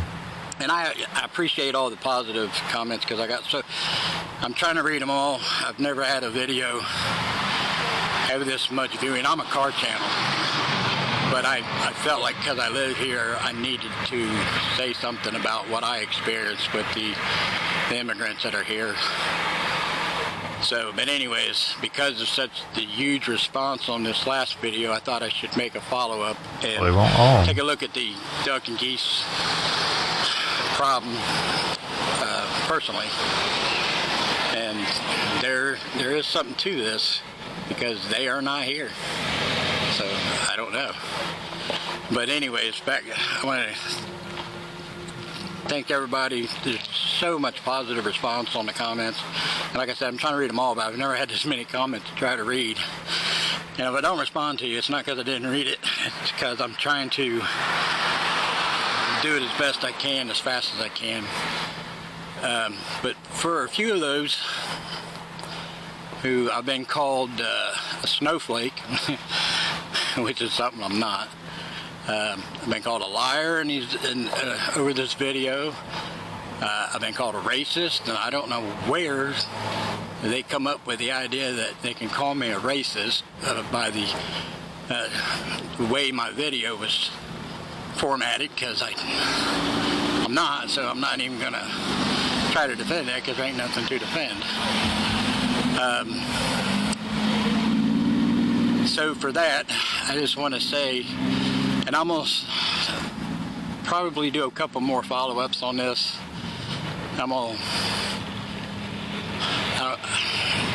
Because I'm not used to doing something like this, so forgive me if I seem like I rattle on or ramble on, but we have a problem. And now that it's made national news, all of a sudden our politicians want to, help us. I can tell the politicians that are saying they need to help us now, like our governor. Same thing that Trump said about Kamala Harris and Biden. All these policies that they're claiming they're wanting to do, they've been in office over 3.5 years. If it was something that was really important to them, they could have done it. So their whole campaign's a lie. But I don't want to sound like a political person because this is a car channel and it's going to stay a car channel. But I think going forward, sometimes I'm going to have to speak my opinion about something. And, for those who say they call it my truth, they're like giving me praise for saying my truth. It's not my truth. It is the truth. So right now I got nothing else to say until I do a little bit more investigation. And these videos probably look crappy because anybody who's watched my car videos know that I'm not a very good editor. So this here is a one take and none. So, but I appreciate those who are watching, and I will keep looking into this. And I promise you, if I say it, it's because I can confirm it. And all this, back to the fake news on the last video, we have receipts here. The local politicians and the police say they have no credible evidence of any of this going on. Well, there's plenty of police reports, 911 calls, people complaining down at City Hall at those meetings. These people that are claiming or seeing this, what do you consider credible evidence? Are you saying all these people are lying? I mean, some of them, I don't know, but there's no way that this many people are lying about the same exact thing. So explain to me, is it because they're poor and probably not highly educated that they're saying they're not credible? It's got to be somebody high up in some business or got a lot of money, and then they'll do something. Nah, there's something going on here, and it's not good. So anyways, this video is long enough as it is. My name's James. This video channel, our YouTube channel, is Empty Pockets Garage, and the title says it all. So, till next time, I'm out of here.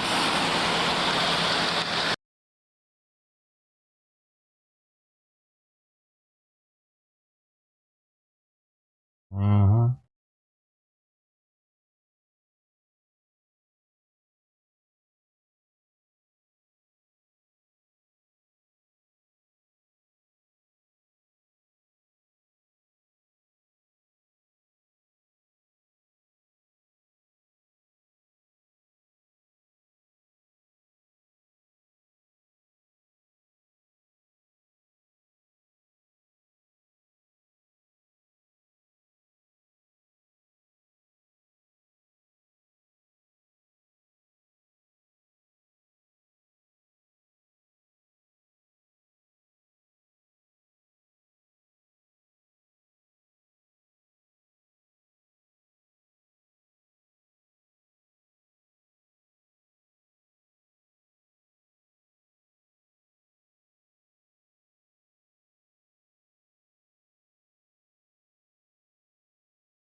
There you go.